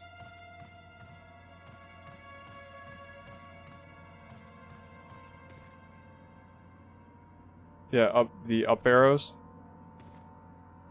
Wait, hold on, what was that? Wait, go back, go back, go back. There we go.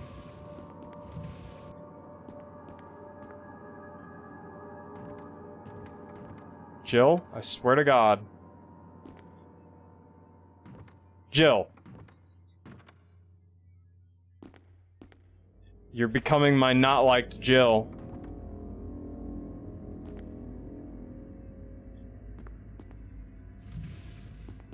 Oh, you just don't press a button. Okay, cool, got it.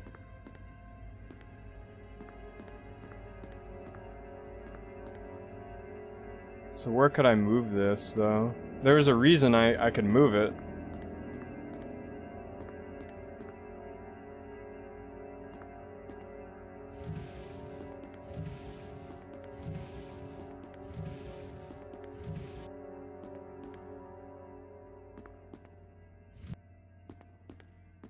Can't move it that way.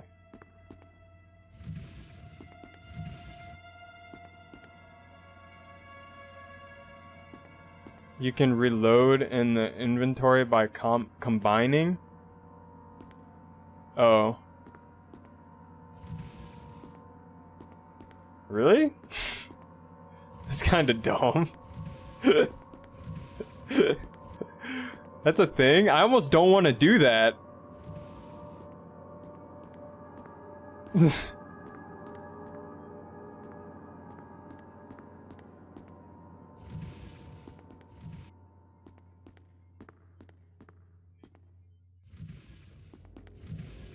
Yup.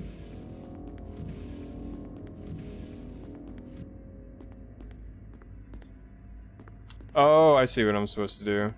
This makes sense. Okay, I know what I need to do. Move this.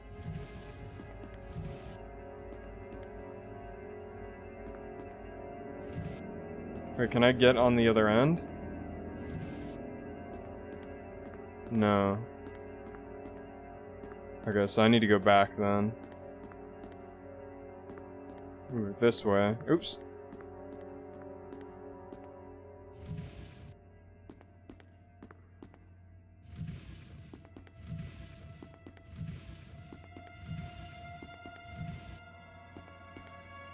Wait, can I even move it though now? Can I even move it over in that direction? I can't, can I? I would have had to move it before, because I can't get on the other side of it. The fuck? Hold on. Let me try something.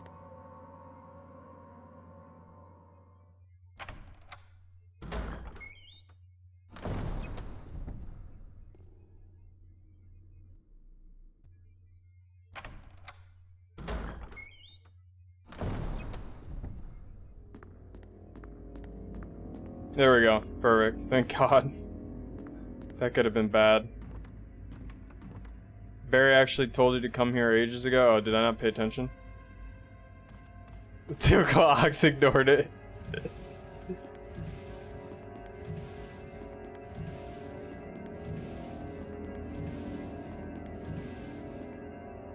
Climb. There's a map. Are you serious? Yeah, but who cares about Barry, right? Get the map of Mansion 1F. That was dumb. That's it? I killed a zombie for that?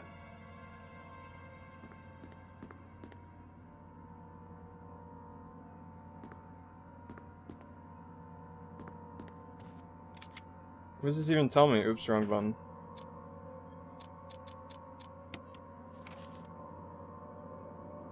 Yeah, so at least a dead end.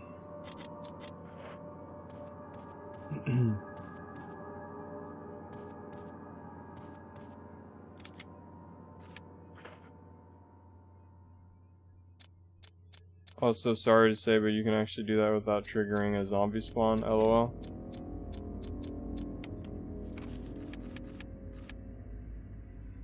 Go this way? Oops. I'm so used to just pressing... Oh, wait. You can press O to get out of it. Oh, there we go. That's all he needs to survive.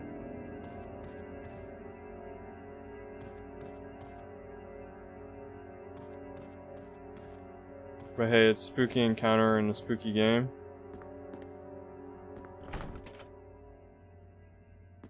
I still need the sword emblem.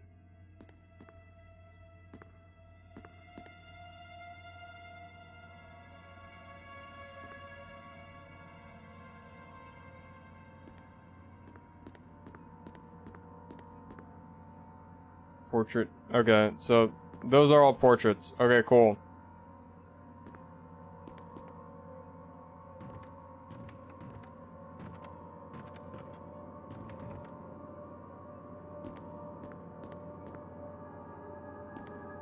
So this is locked.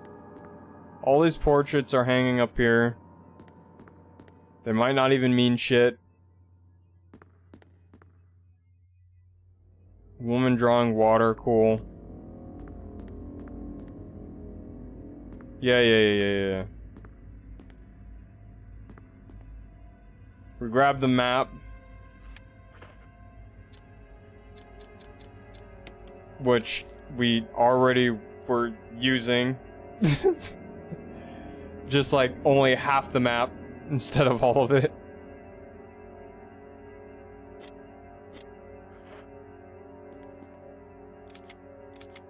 Mayo.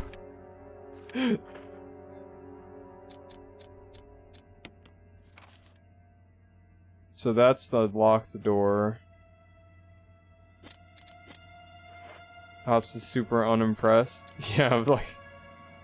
You can actually speedrun this game by just calling up an Uber and splitting the fare between the 3 of you.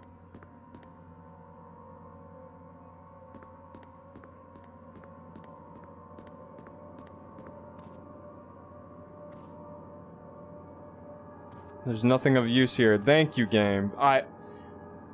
That's exactly what I wanted to hear. Various art supplies. Various art... Okay. Art supplies. Art supplies. Okay. Oh, wait, hold on. Hold on.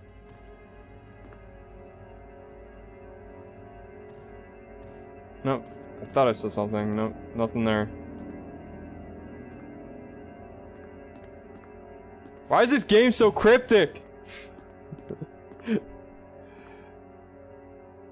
Oh, let's stand on top of this again. Woman drawing water. Okay, cool. Having dread out flashbacks. So a little bit of what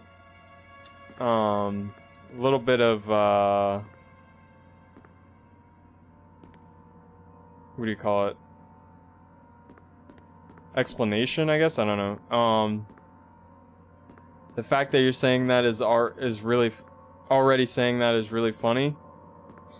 Yeah, so a little bit kind of going. So basically, what Ramitz is talking about is I played a game called Dread Out, which is another horror game that was actually, the story was actually really interesting, but the developers had their head up their ass. Like, it was like too cryptic for no reason, and so I just stopped playing it because I voted with my, well, not with my wallet, but with the lack of playthrough and with my wallet for the second game, right? Because I didn't buy Dread Out 2. But I thought the game was gonna be cool. I thought it was interesting, and the main character seemed really cool. But nope. They just had to keep throwing random bullshit that there's no way you would have figured that out ever. And I just stopped playing it. That was my solution to that.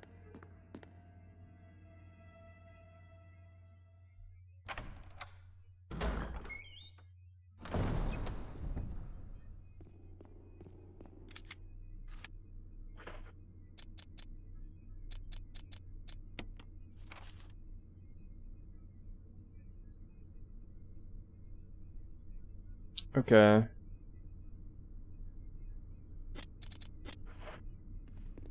This way? I keep pressing that because I'm used to Resident Evil 4. Wait, hold on. No. Am I being trolled? No way. That was only the map for the first floor? What? Why?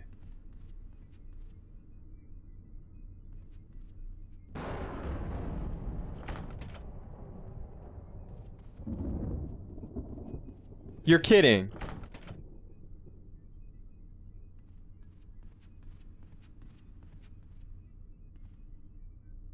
Bruh.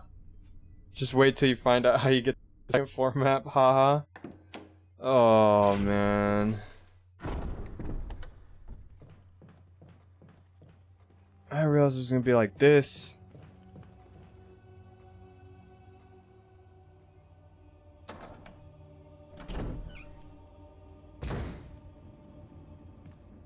Oh no, we've already been here.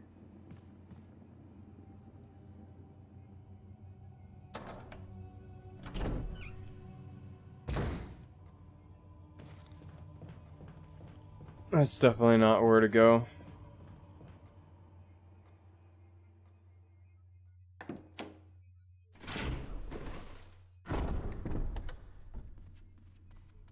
Like, I want to play Dread Out so bad. Like, it looks so fun.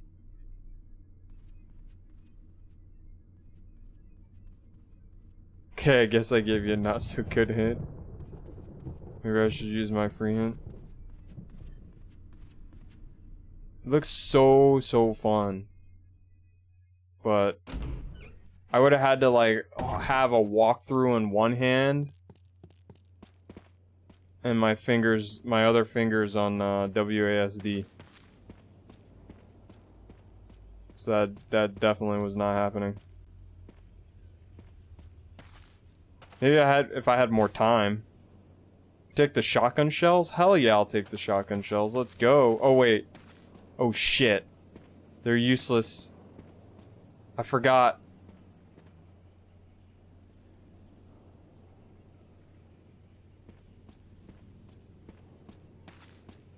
Maybe I should. Oh man, I forgot, dude. I'm only using the handgun.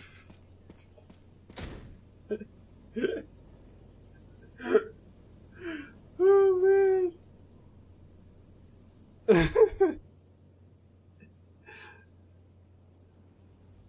Resident Evil isn't too bad. You just need to be willing to read your environment. It's not the kind of game the modern gamers are used to. LOL.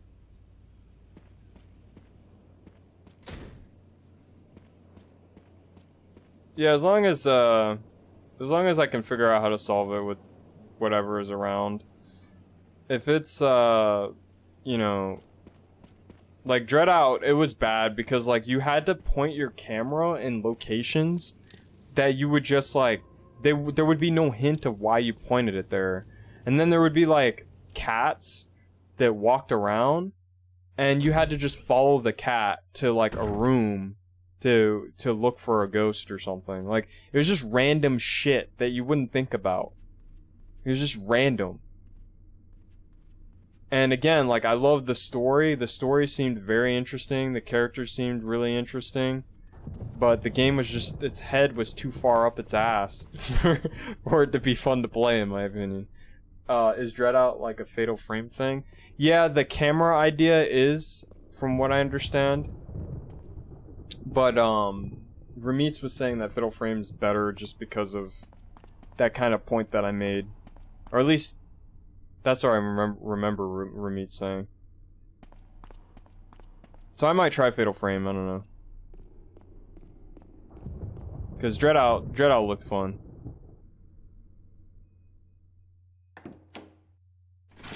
Fatal Frame is so sick, yeah.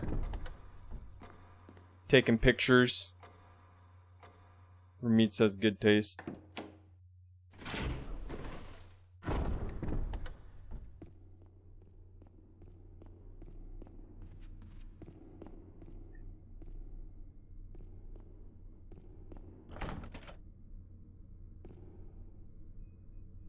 Yeah, it's like Indian game.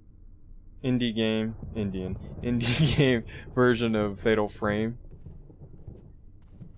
Yeah, that's pretty much what it is. Except more complex. Yeah, I don't know. Alright. I'm trying to decide, do I want to do it? Do I want to let Ramitz keep his free hint? Or do I want to keep running around until I figure it out? Watching somebody play this game and not being able to offer even little hints is like actual form of torture.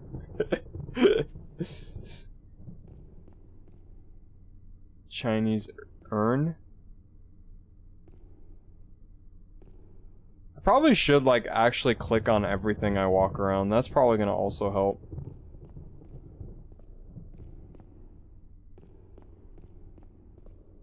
LMAO, bro, the fact that you missed the current puzzle is painful.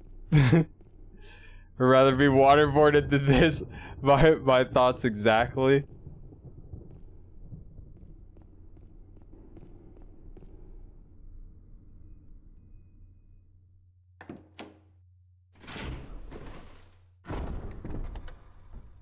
Oh, oops, I went the wrong way.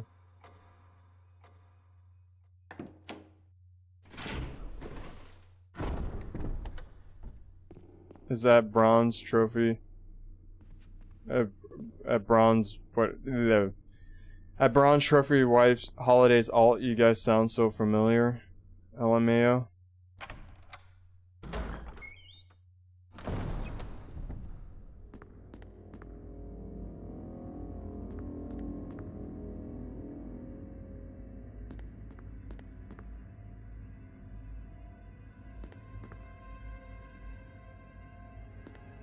Yeah, you're watching me. Okay, whatever.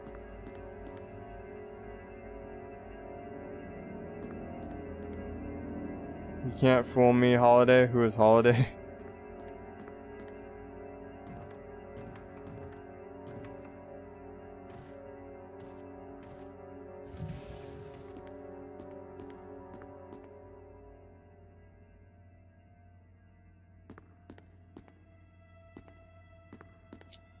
Holiday is a girl that comes and hangs out with us.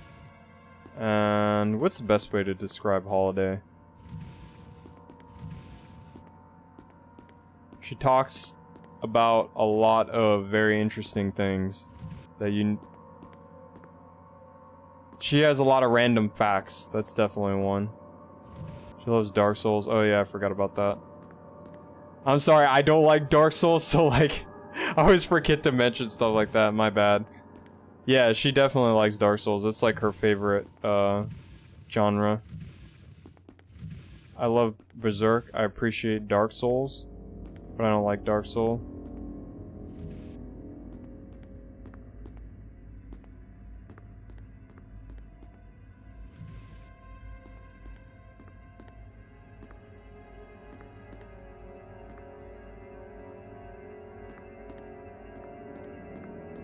I like the idea of Dark Souls, but I don't like the combat that Dark Souls entails. I can't stand melee combat unless it's fighting games. I've tried multiple times to get into melee combat, and every time I don't like it. I'm still willing to try it though, to be, you know, convinced that there is a game out there that makes me like melee combat. But I can't. I just can't do melee combat. I'd rather shoot my way out of a situation or play a fighting game where, you know, you fight. So, I'm very much just a Street Fighter player and an old Capcom survival horror. I'm not much of a gamer, I guess. Oh yeah, Resident Evil. Yeah, they're both, yeah. I'm a big Capcom fan. Do you like Mega Man too? I like Mega Man. One of my favorite games or childhood games is Mega Man Battle Network. That series. Mega Man Battle Network 3, Mega Man Battle Network 4, and Mega Man Battle Network 6, I think, were my 3 favorites.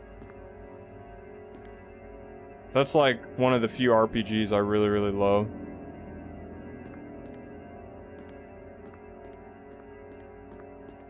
I like Mega Man, I like Dino Crisis, I love Darkstalkers and Street Fighter.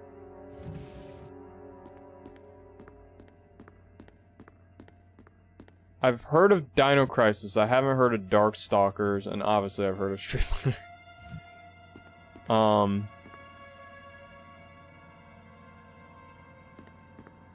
What if I told you that I did not grow up with Street Fighter, and I actually don't know Street Fighter that much, though. I know Street Fighter now, but I don't, like, I probably just learned about Street Fighter in the last few months, so. Darkstalkers is the one with... Man, Katana really likes interrupting you, huh? Darkstalkers is the one with Morrigan, right?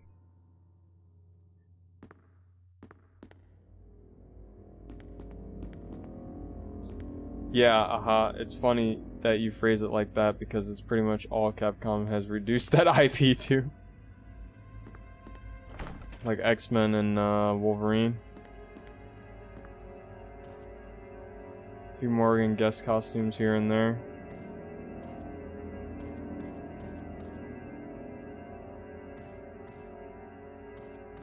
Big booby bat lady. Oh my gosh.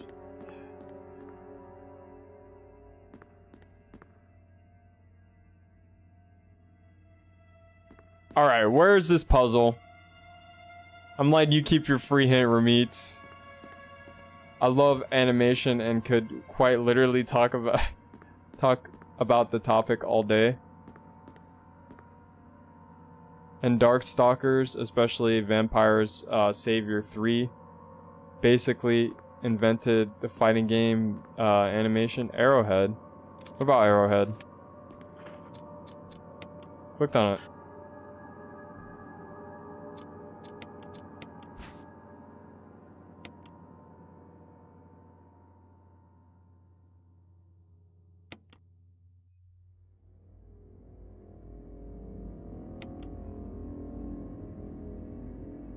There's an indentation in the graveyard. Ops, you're gonna kick yourself when you figure this one out. It's actually so funny you missed this. I might have been talking to you guys, or talking about something, and then I forgot. There's a high chance that that was the case. I'm still trying to manage, like, I'm still kind of a...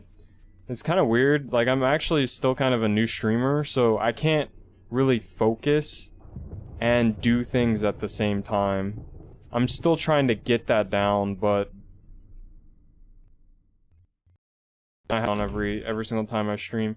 Hermeets and I have no doubt both have been low-key suffering since you walked past it. Yeah, I'm kind of used to that at this point. Yeah, over time, like you said, Hermeets, I'll get used to it, but right now I'm still figuring it out. If I get in a gunfight, it's a different story. I can concentrate on a gunfight and... Oh, I clicked on it and say anything. Yeah, whatever. Okay, cool. I don't care. Oops.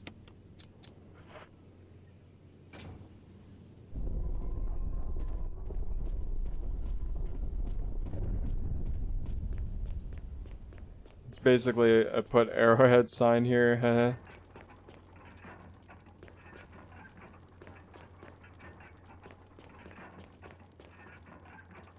Oh, she's still walking. What the fuck? Am I gonna get impaled like in Mortal Kombat? Ops is just like, we can fight shit now. Is this gonna kill me? Oh. I keep wanting to correct the map when you're not supposed to do that. You're supposed to just move the way that you were moving before, but I keep trying to move the wrong direction. Will you take the Book of Curse? Yeah, this is the crypt where you can unlock meat. We might have to play through conquest mode. What do you guys think?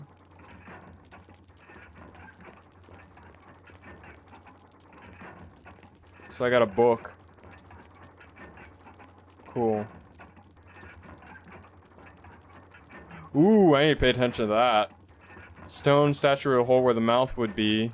Stone statue with a hole where the nose will be. Stone statue with the holes where the eyes and throat and the stone statue with the holes where the eyes, nose, and mouth should be. Stone statue where the holes where the eyes should be. Okay, whatever. Someone asked me in real life if I want to take the Book of Curses. Throat LMAO. So it told me in real life I wanted to take the Book of Curses, then I would be like, no. I would simply decline.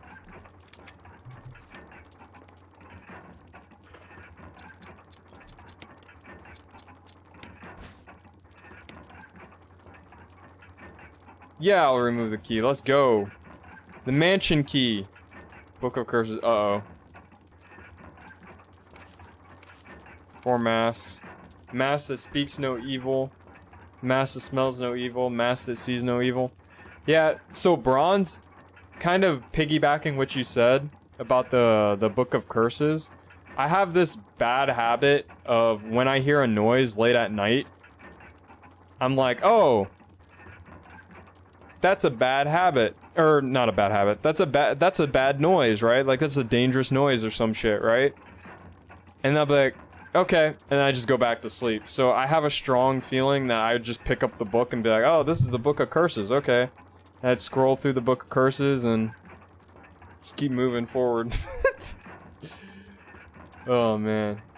How does one smell evil? Try to go to Magic the Gathering local. Or Yu-Gi-Oh! One. Yeah. I remember back when I used to play Yu-Gi-Oh! Oh, that was great. Especially during regionals. Ooh, I loved it. Regionals. Let's talk about that. Oh, yeah. I'll give you guys a free story on this one. So in regionals, you're playing next to each other. Literally, probably elbow to elbow, right?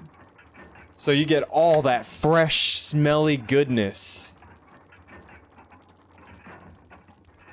Sushi rolls.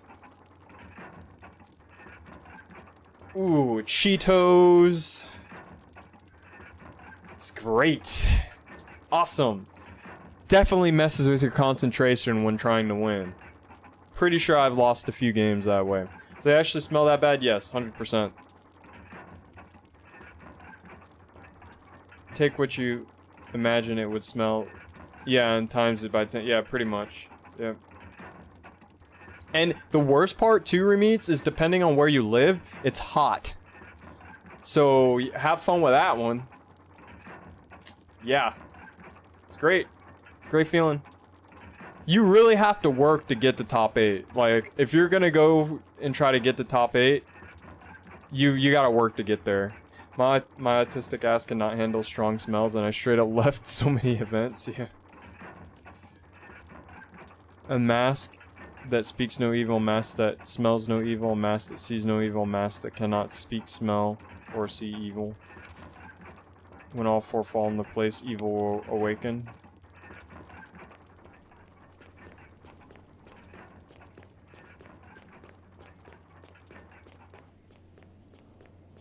I solved all the puzzles in Control, Remeats. In that game, you shoot a lot of shit. That game, you shoot a lot of shit. That game, like, you're pretty much, like, you're like a superhero. Puzzles? Yeah, there were puzzles. They were difficult. Some of them. I mean, the 5 minutes that I spent on them. It was probably longer than that, but...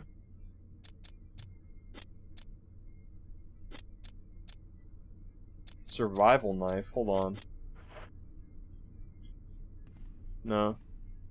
How do you equip it? I keep pressing start.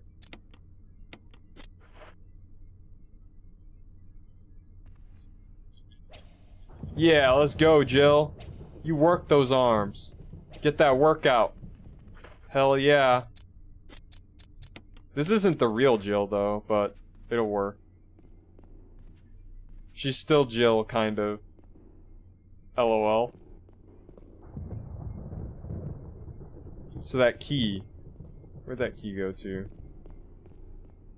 This Jill came before your Jill? Yeah, but I met my Jill first. I met my Jill first. She will always be the true Jill. Ops, have you tried System Shock? I have not. I don't think I've ever heard of... I might have heard of it. You're gonna have to ring a bell. There's a chance that I've heard of it before. I don't know. I have this habit of, that's kind of like Dead Space, right? I think. Dead Space is life. Dead Space is my favorite game of all time.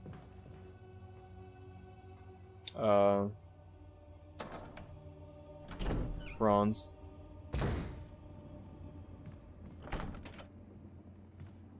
Oh, I probably should save, huh? It's one of the earliest cyberpunk media.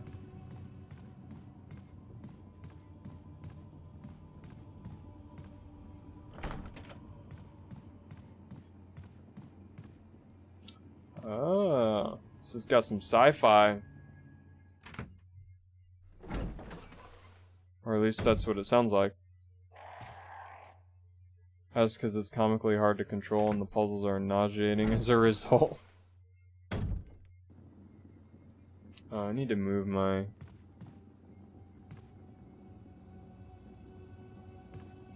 You ever look at a game as an adult and question how you ever did it as a kid? To me, that game was System Shock. Damn. I actually look at it the other way around. I usually can't solve something as a kid, and then it's like extremely easy to solve as an adult. So, that sounds like super, super interesting. Oh, do I just switch these keys out?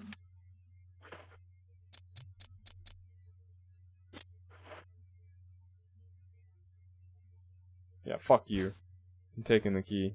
Wait, they're the same thing. Hold on. Wait a minute.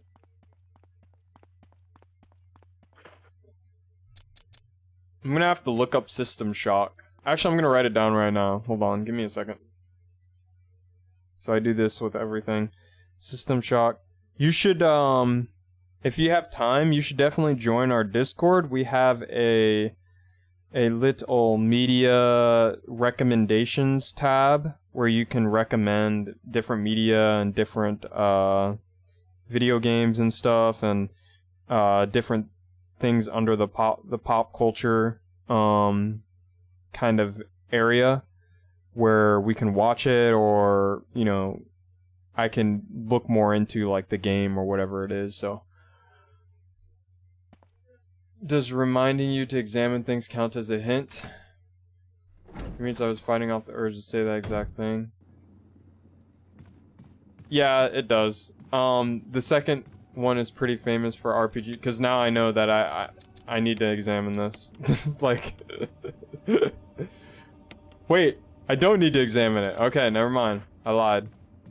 That does say that it's a sword, though. Oh, no, I do need to examine it, because you're trying to tell me that that thing has a sword on the end of it. Which I would have figured out, by the way, by going to a door, but... The second one is pretty famous for its RPG elements. To me, that game is a... Oh, System Shock, you already said that. I was fighting off the urge to say the same exact thing. Okay, then I use it for you right there. No, you're cool. You're cool. Just examine everything. Yeah, I just forgot. I forgot to examine it. I was gonna switch it out, though.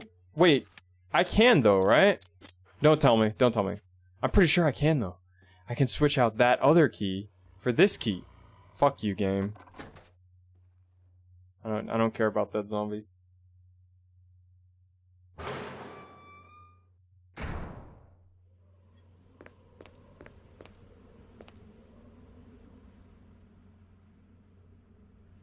No.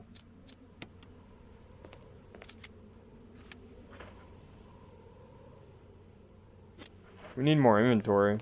Oh, wait. Oh, wait, what? Hold on. You can't drop it? No way.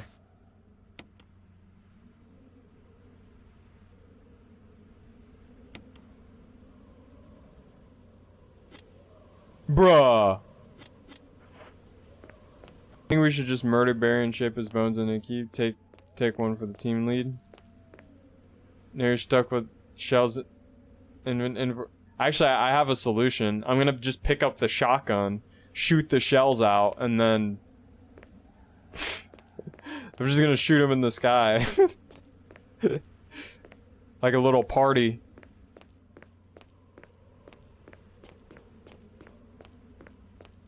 Wink, yeah. You unlocked it?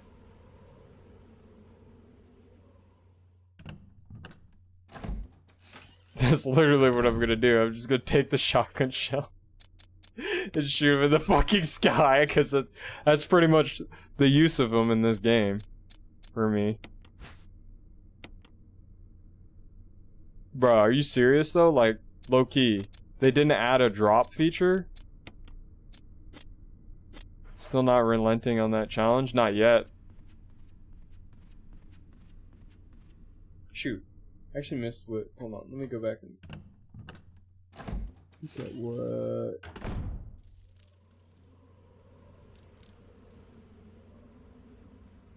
Oh, we should murder Barry, yeah.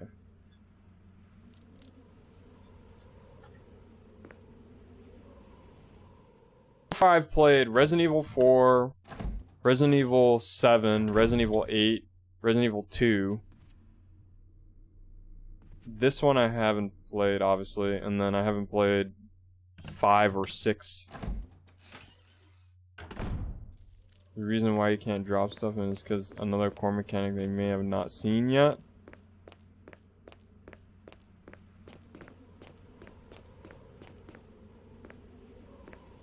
Alright, so...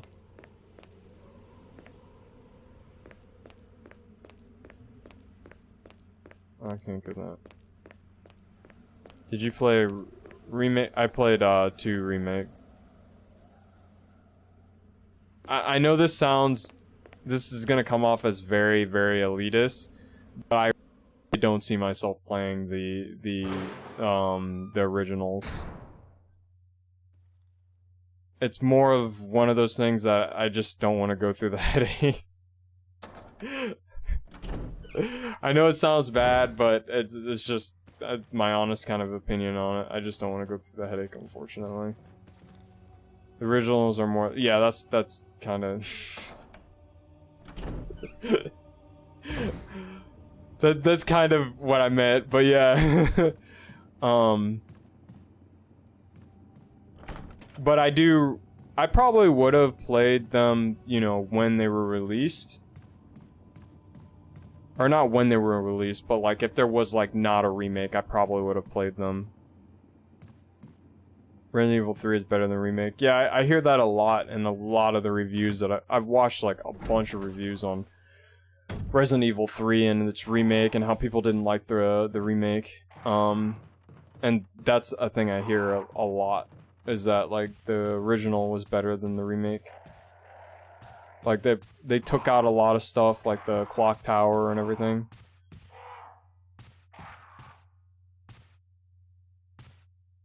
What was that? What was that about?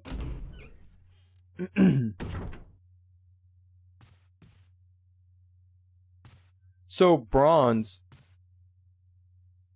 with Street Fighter V, do you play that a lot? Do you play that competitively, or do you just play it because you enjoy...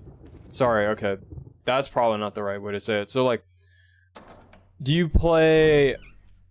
Have you played competitively, or do you just play for kind of fun, I guess? That's still not the right way to put it, because that could mean you still play and know a lot, and you play for fun, but you get my point. I think. You might get my point. Maybe you don't. Gonna save? Not yet. Ah, I've played competitively? Okay. Yeah, that's getting at. So you know, like, frame data... well, sorry. You know... like, the basics and everything. If that's what you want to know. I'm alright at the game if that's what you want to know. I was just more curious of, like, if you played competitively, because it's kind of hard. Like, with fighting games, it's weird. Like, it's kind of hard to... Because there's people I've talked to, right? And I'll tell them, hey, you really like MK, you know, what would you rather compete in, this game or this game, right? And when I was talking to Jay was saying how... Or Otaku Jay. Not the other Jay, but Otaku Jay. He was saying how, like, he plays for fun, but he knows, like, he knows frame data. Like, he knows, like, his character, you know, how his character functions. He understands archetypes and stuff. So, like, it's a little, like, it's kind of hard to ask that question when it comes to fighting games, because even if you get really into it, you could still be playing for fun. You just know a lot of knowledge, you know? So it's like, it's really hard to ask those type of questions, especially, specifically fighting games. If it was any other game, like Call of Duty, yeah, you know, people could play Call of Duty for fun or competitive, and, you know, if you play for fun, you clearly wouldn't know as much compared to competitive, so... I think it's hard to have fun in fighting games without knowing the frame data. I feel like that, but some people don't. They don't... I don't know, they play fine without it. Like, they play by feel. If they... Rio, this is a very infamous thing that Rio has said. If I feel like I can mash out of it, I will. Like, that's kind of like how they play, you know? I personally couldn't play without frame data. Like, ever since I learned frame data, the fact that I play Street Fighter V right now, and like, you know, I was just playing against Nash, and I knew none of his frame data, right? And so, like, I'm just saying, I'm like, okay, that looks like that's punishable, or... You know, that looks minus, you know? Like, it's like, I don't know. I couldn't do it. Frame data is a social construct, bro. You're only -2 if you accept it. Oh, man. Yeah, that's generally how it goes with frame data. Especially in MK11. It's even, bro, in MK11, man. Frame data is literally just like a choice. Because you can flawless block on hit which basically means like you could be frame trapped and get out of it. But yeah, I'm alright at Street Fighter 5. Were you looking for advice? Not right now, but definitely down the road I'll be asking questions, because just simple things like not... Like today, like I got throw looped, but it was simply because I didn't... The only way that I figured out how to get out of it was like by reversaling or throw teching, and that's not full combo punishing a read. You know, that's just getting out of it. So I had to like find a way around, and I think neutral jump works, but I could not time my neutral jumps to punish throws.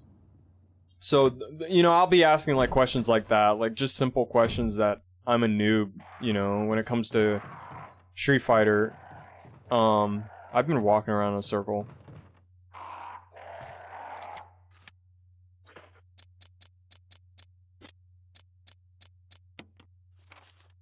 So I'll be asking questions like that and stuff. Oh man, why? Why is it not the whole map, man? Yeah, you're throw invincible. Yeah.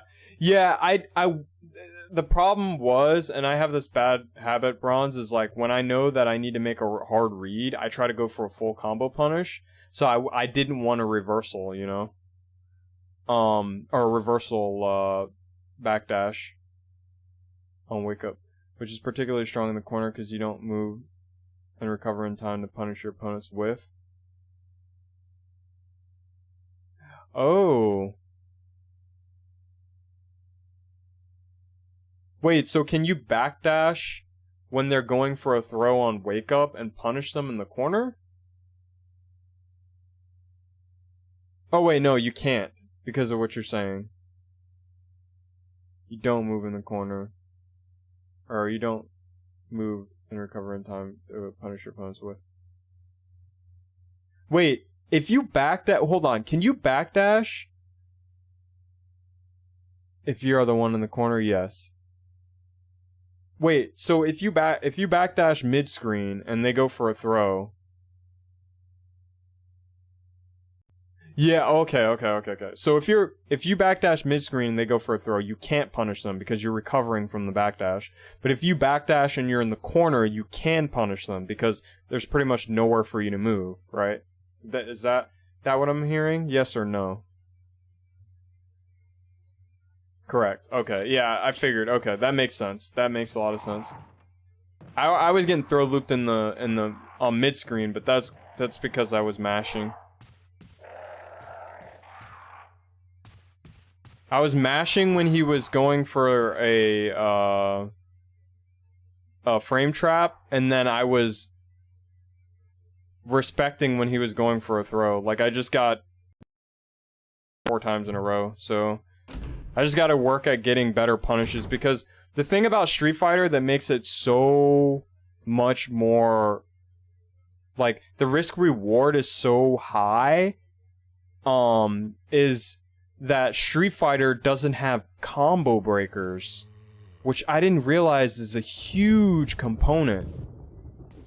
Because if you don't have combo breakers, that means if you make the wrong read or you try to do something highly risky, you're actually paying with your life, you know?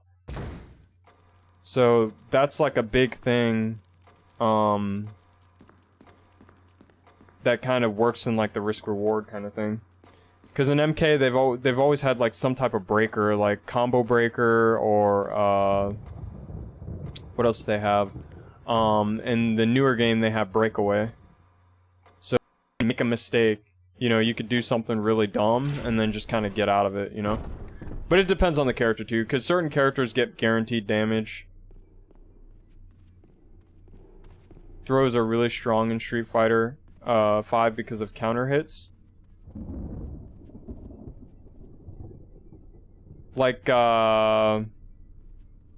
crush counters, or just counter hits in general? I'm trying to learn. Teach me, senpai.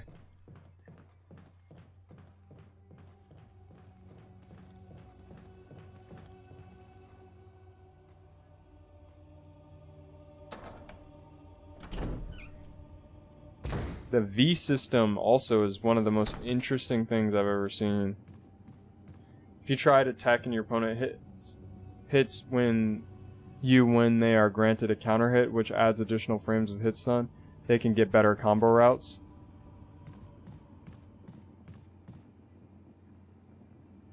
Is that all counter hits, or is that just crush counters?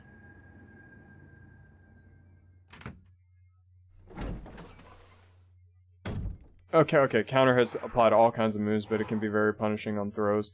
Many incentives to just take the throw. All counter hits, okay. So that and MK11 share that. They share that kind of same thing. Well, never mind. That's not always the case in MK11, because MK11 has, it has, crushing blows, so that's not always the case with MK11. Crush counter is a counter hit, but with heavy attacks, basically.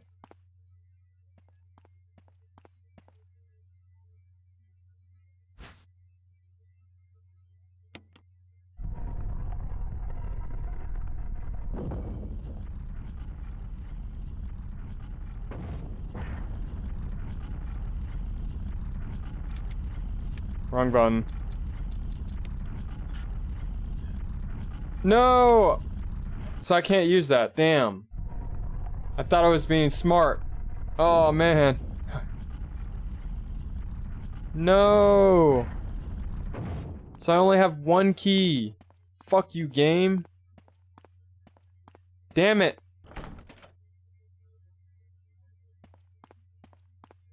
The shape isn't the same. One can dream. No. I would have just jammed it in there if I was sitting there. If I was Jill right here, I would have just jammed it in. Probably broke it in the process, got it chipped in, and then got killed because I couldn't remove the key. I'm pretty sure that that's what would have happened if I was standing there.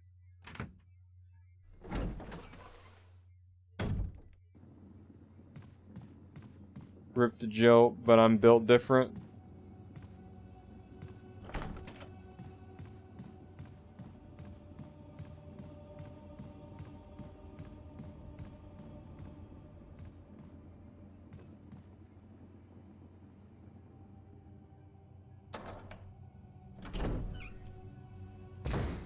Oh, Bronze. I have one more question for you before I end the stream tonight. Chun-Li is a neutral character, right? I just want to make sure that I gave Ramitz the correct information. I think when I was researching her, that's what I found out from Rufelmonger, and I think Miura, I think that's what they said. But she's like focused on like mostly neutral, correct? Chun-Li is an anti-neutral character. Anti-neutral... I don't know what breaks neutral yet in Street Fighter V, so, like, every single time I hear that, it's kind of hard for me to know, like, what it is. I know, Laura is known for, like, her bolts or something, which causes anti-neutral. She has amazing buttons and basically don't play neutral against her. Oh, that you basically don't play neutral against her. Oh, she's so good at neutral that you basically don't play neutral against her. Sorry, I read two things together. So, she has amazing buttons and basically the best 3-frame in the game. She's so good at neutral that you basically don't play neutral against her.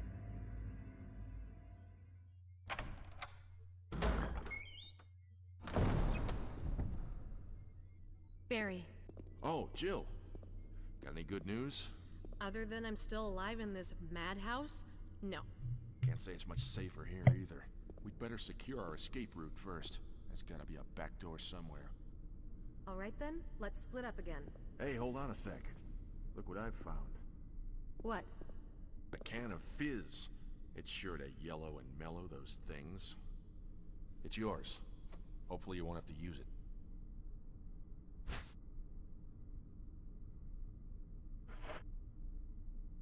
What about you? Oh, don't worry. I like the buddy system we have here. I see. Thanks. I'll take it. See you later. Ciao.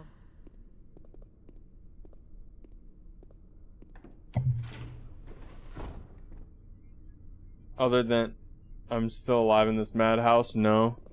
The delivery lines in this game, oh, they're pretty bad in Resident Evil 4 also. Paired with the ridiculous writing. More things ops can't use.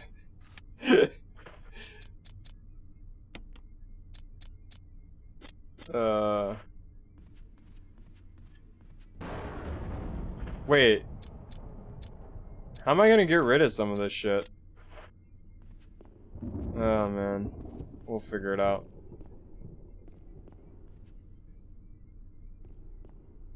Yeah, some of the writing, I don't know, and in the older games are just, it's just really bad. Like, dialogue is just dog shit.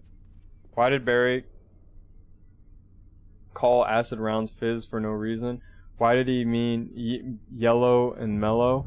Why is he talking like a caricature of an 80s surfer in a life or death situation? So many questions for this middle-aged man. Yeah, it's just bad dialogue. I've always complained about, as someone who has studied a lot of writing and stories and, you know, plot and stuff like that when I was younger, I can say that dialogue is definitely something that annoys me sometimes, but with older games I just pretty much ignore it because it's just, it's gonna be horribly written every time. They actually rewrote the script of the remake and somehow it's not better at all.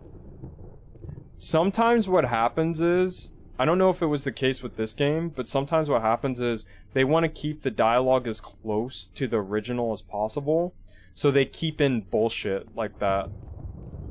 I'm not excusing it, but sometimes that's what people, like, they want to keep it, like, as close as they can. Which, I just wouldn't do that, but it's whatever. I don't know. Where's the save room? Oh, it's right behind me. What's this one? You say that, but they changed the most iconic line in the whole game. To me to this day. Damn. You're gonna have to let me know that line when we get to it, so I can see the difference in the two.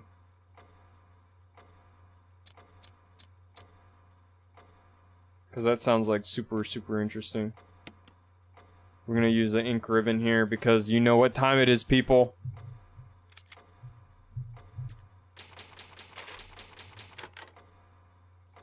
Put some ink in. As always, thank you everyone for stopping by. Had a great time. I played 2 Capcom games back to back. Talk about upsetting my iconic image. I'm just kidding. Everyone knows that well, first of all, Katana is not, I'm not loyal to Katana. And I'm definitely, oh, thank you for the follow, Bronze, thank you. I'll definitely check out your channel also. Had great time talking to you, especially about animations and MK11. I'm definitely going to be paying more attention to that now. Just because I've never really... I've had it mentioned with Injustice 2, but I have not had it mentioned with any other of the NRS games, so I'm going to have to pay attention to that. But yeah, so... we won't have a stream on Friday, that's the new rule. About Jill's skills.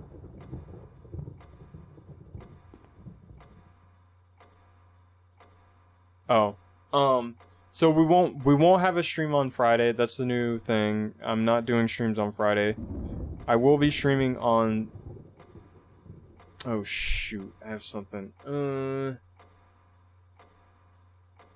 I will. Okay, so as of now, I will be streaming on Sunday. Unfortunately, I just realized that I do have something I have to do over the weekend. Unfortunately, so I won't physically be near my computer, but I should be able to get back in time to stream,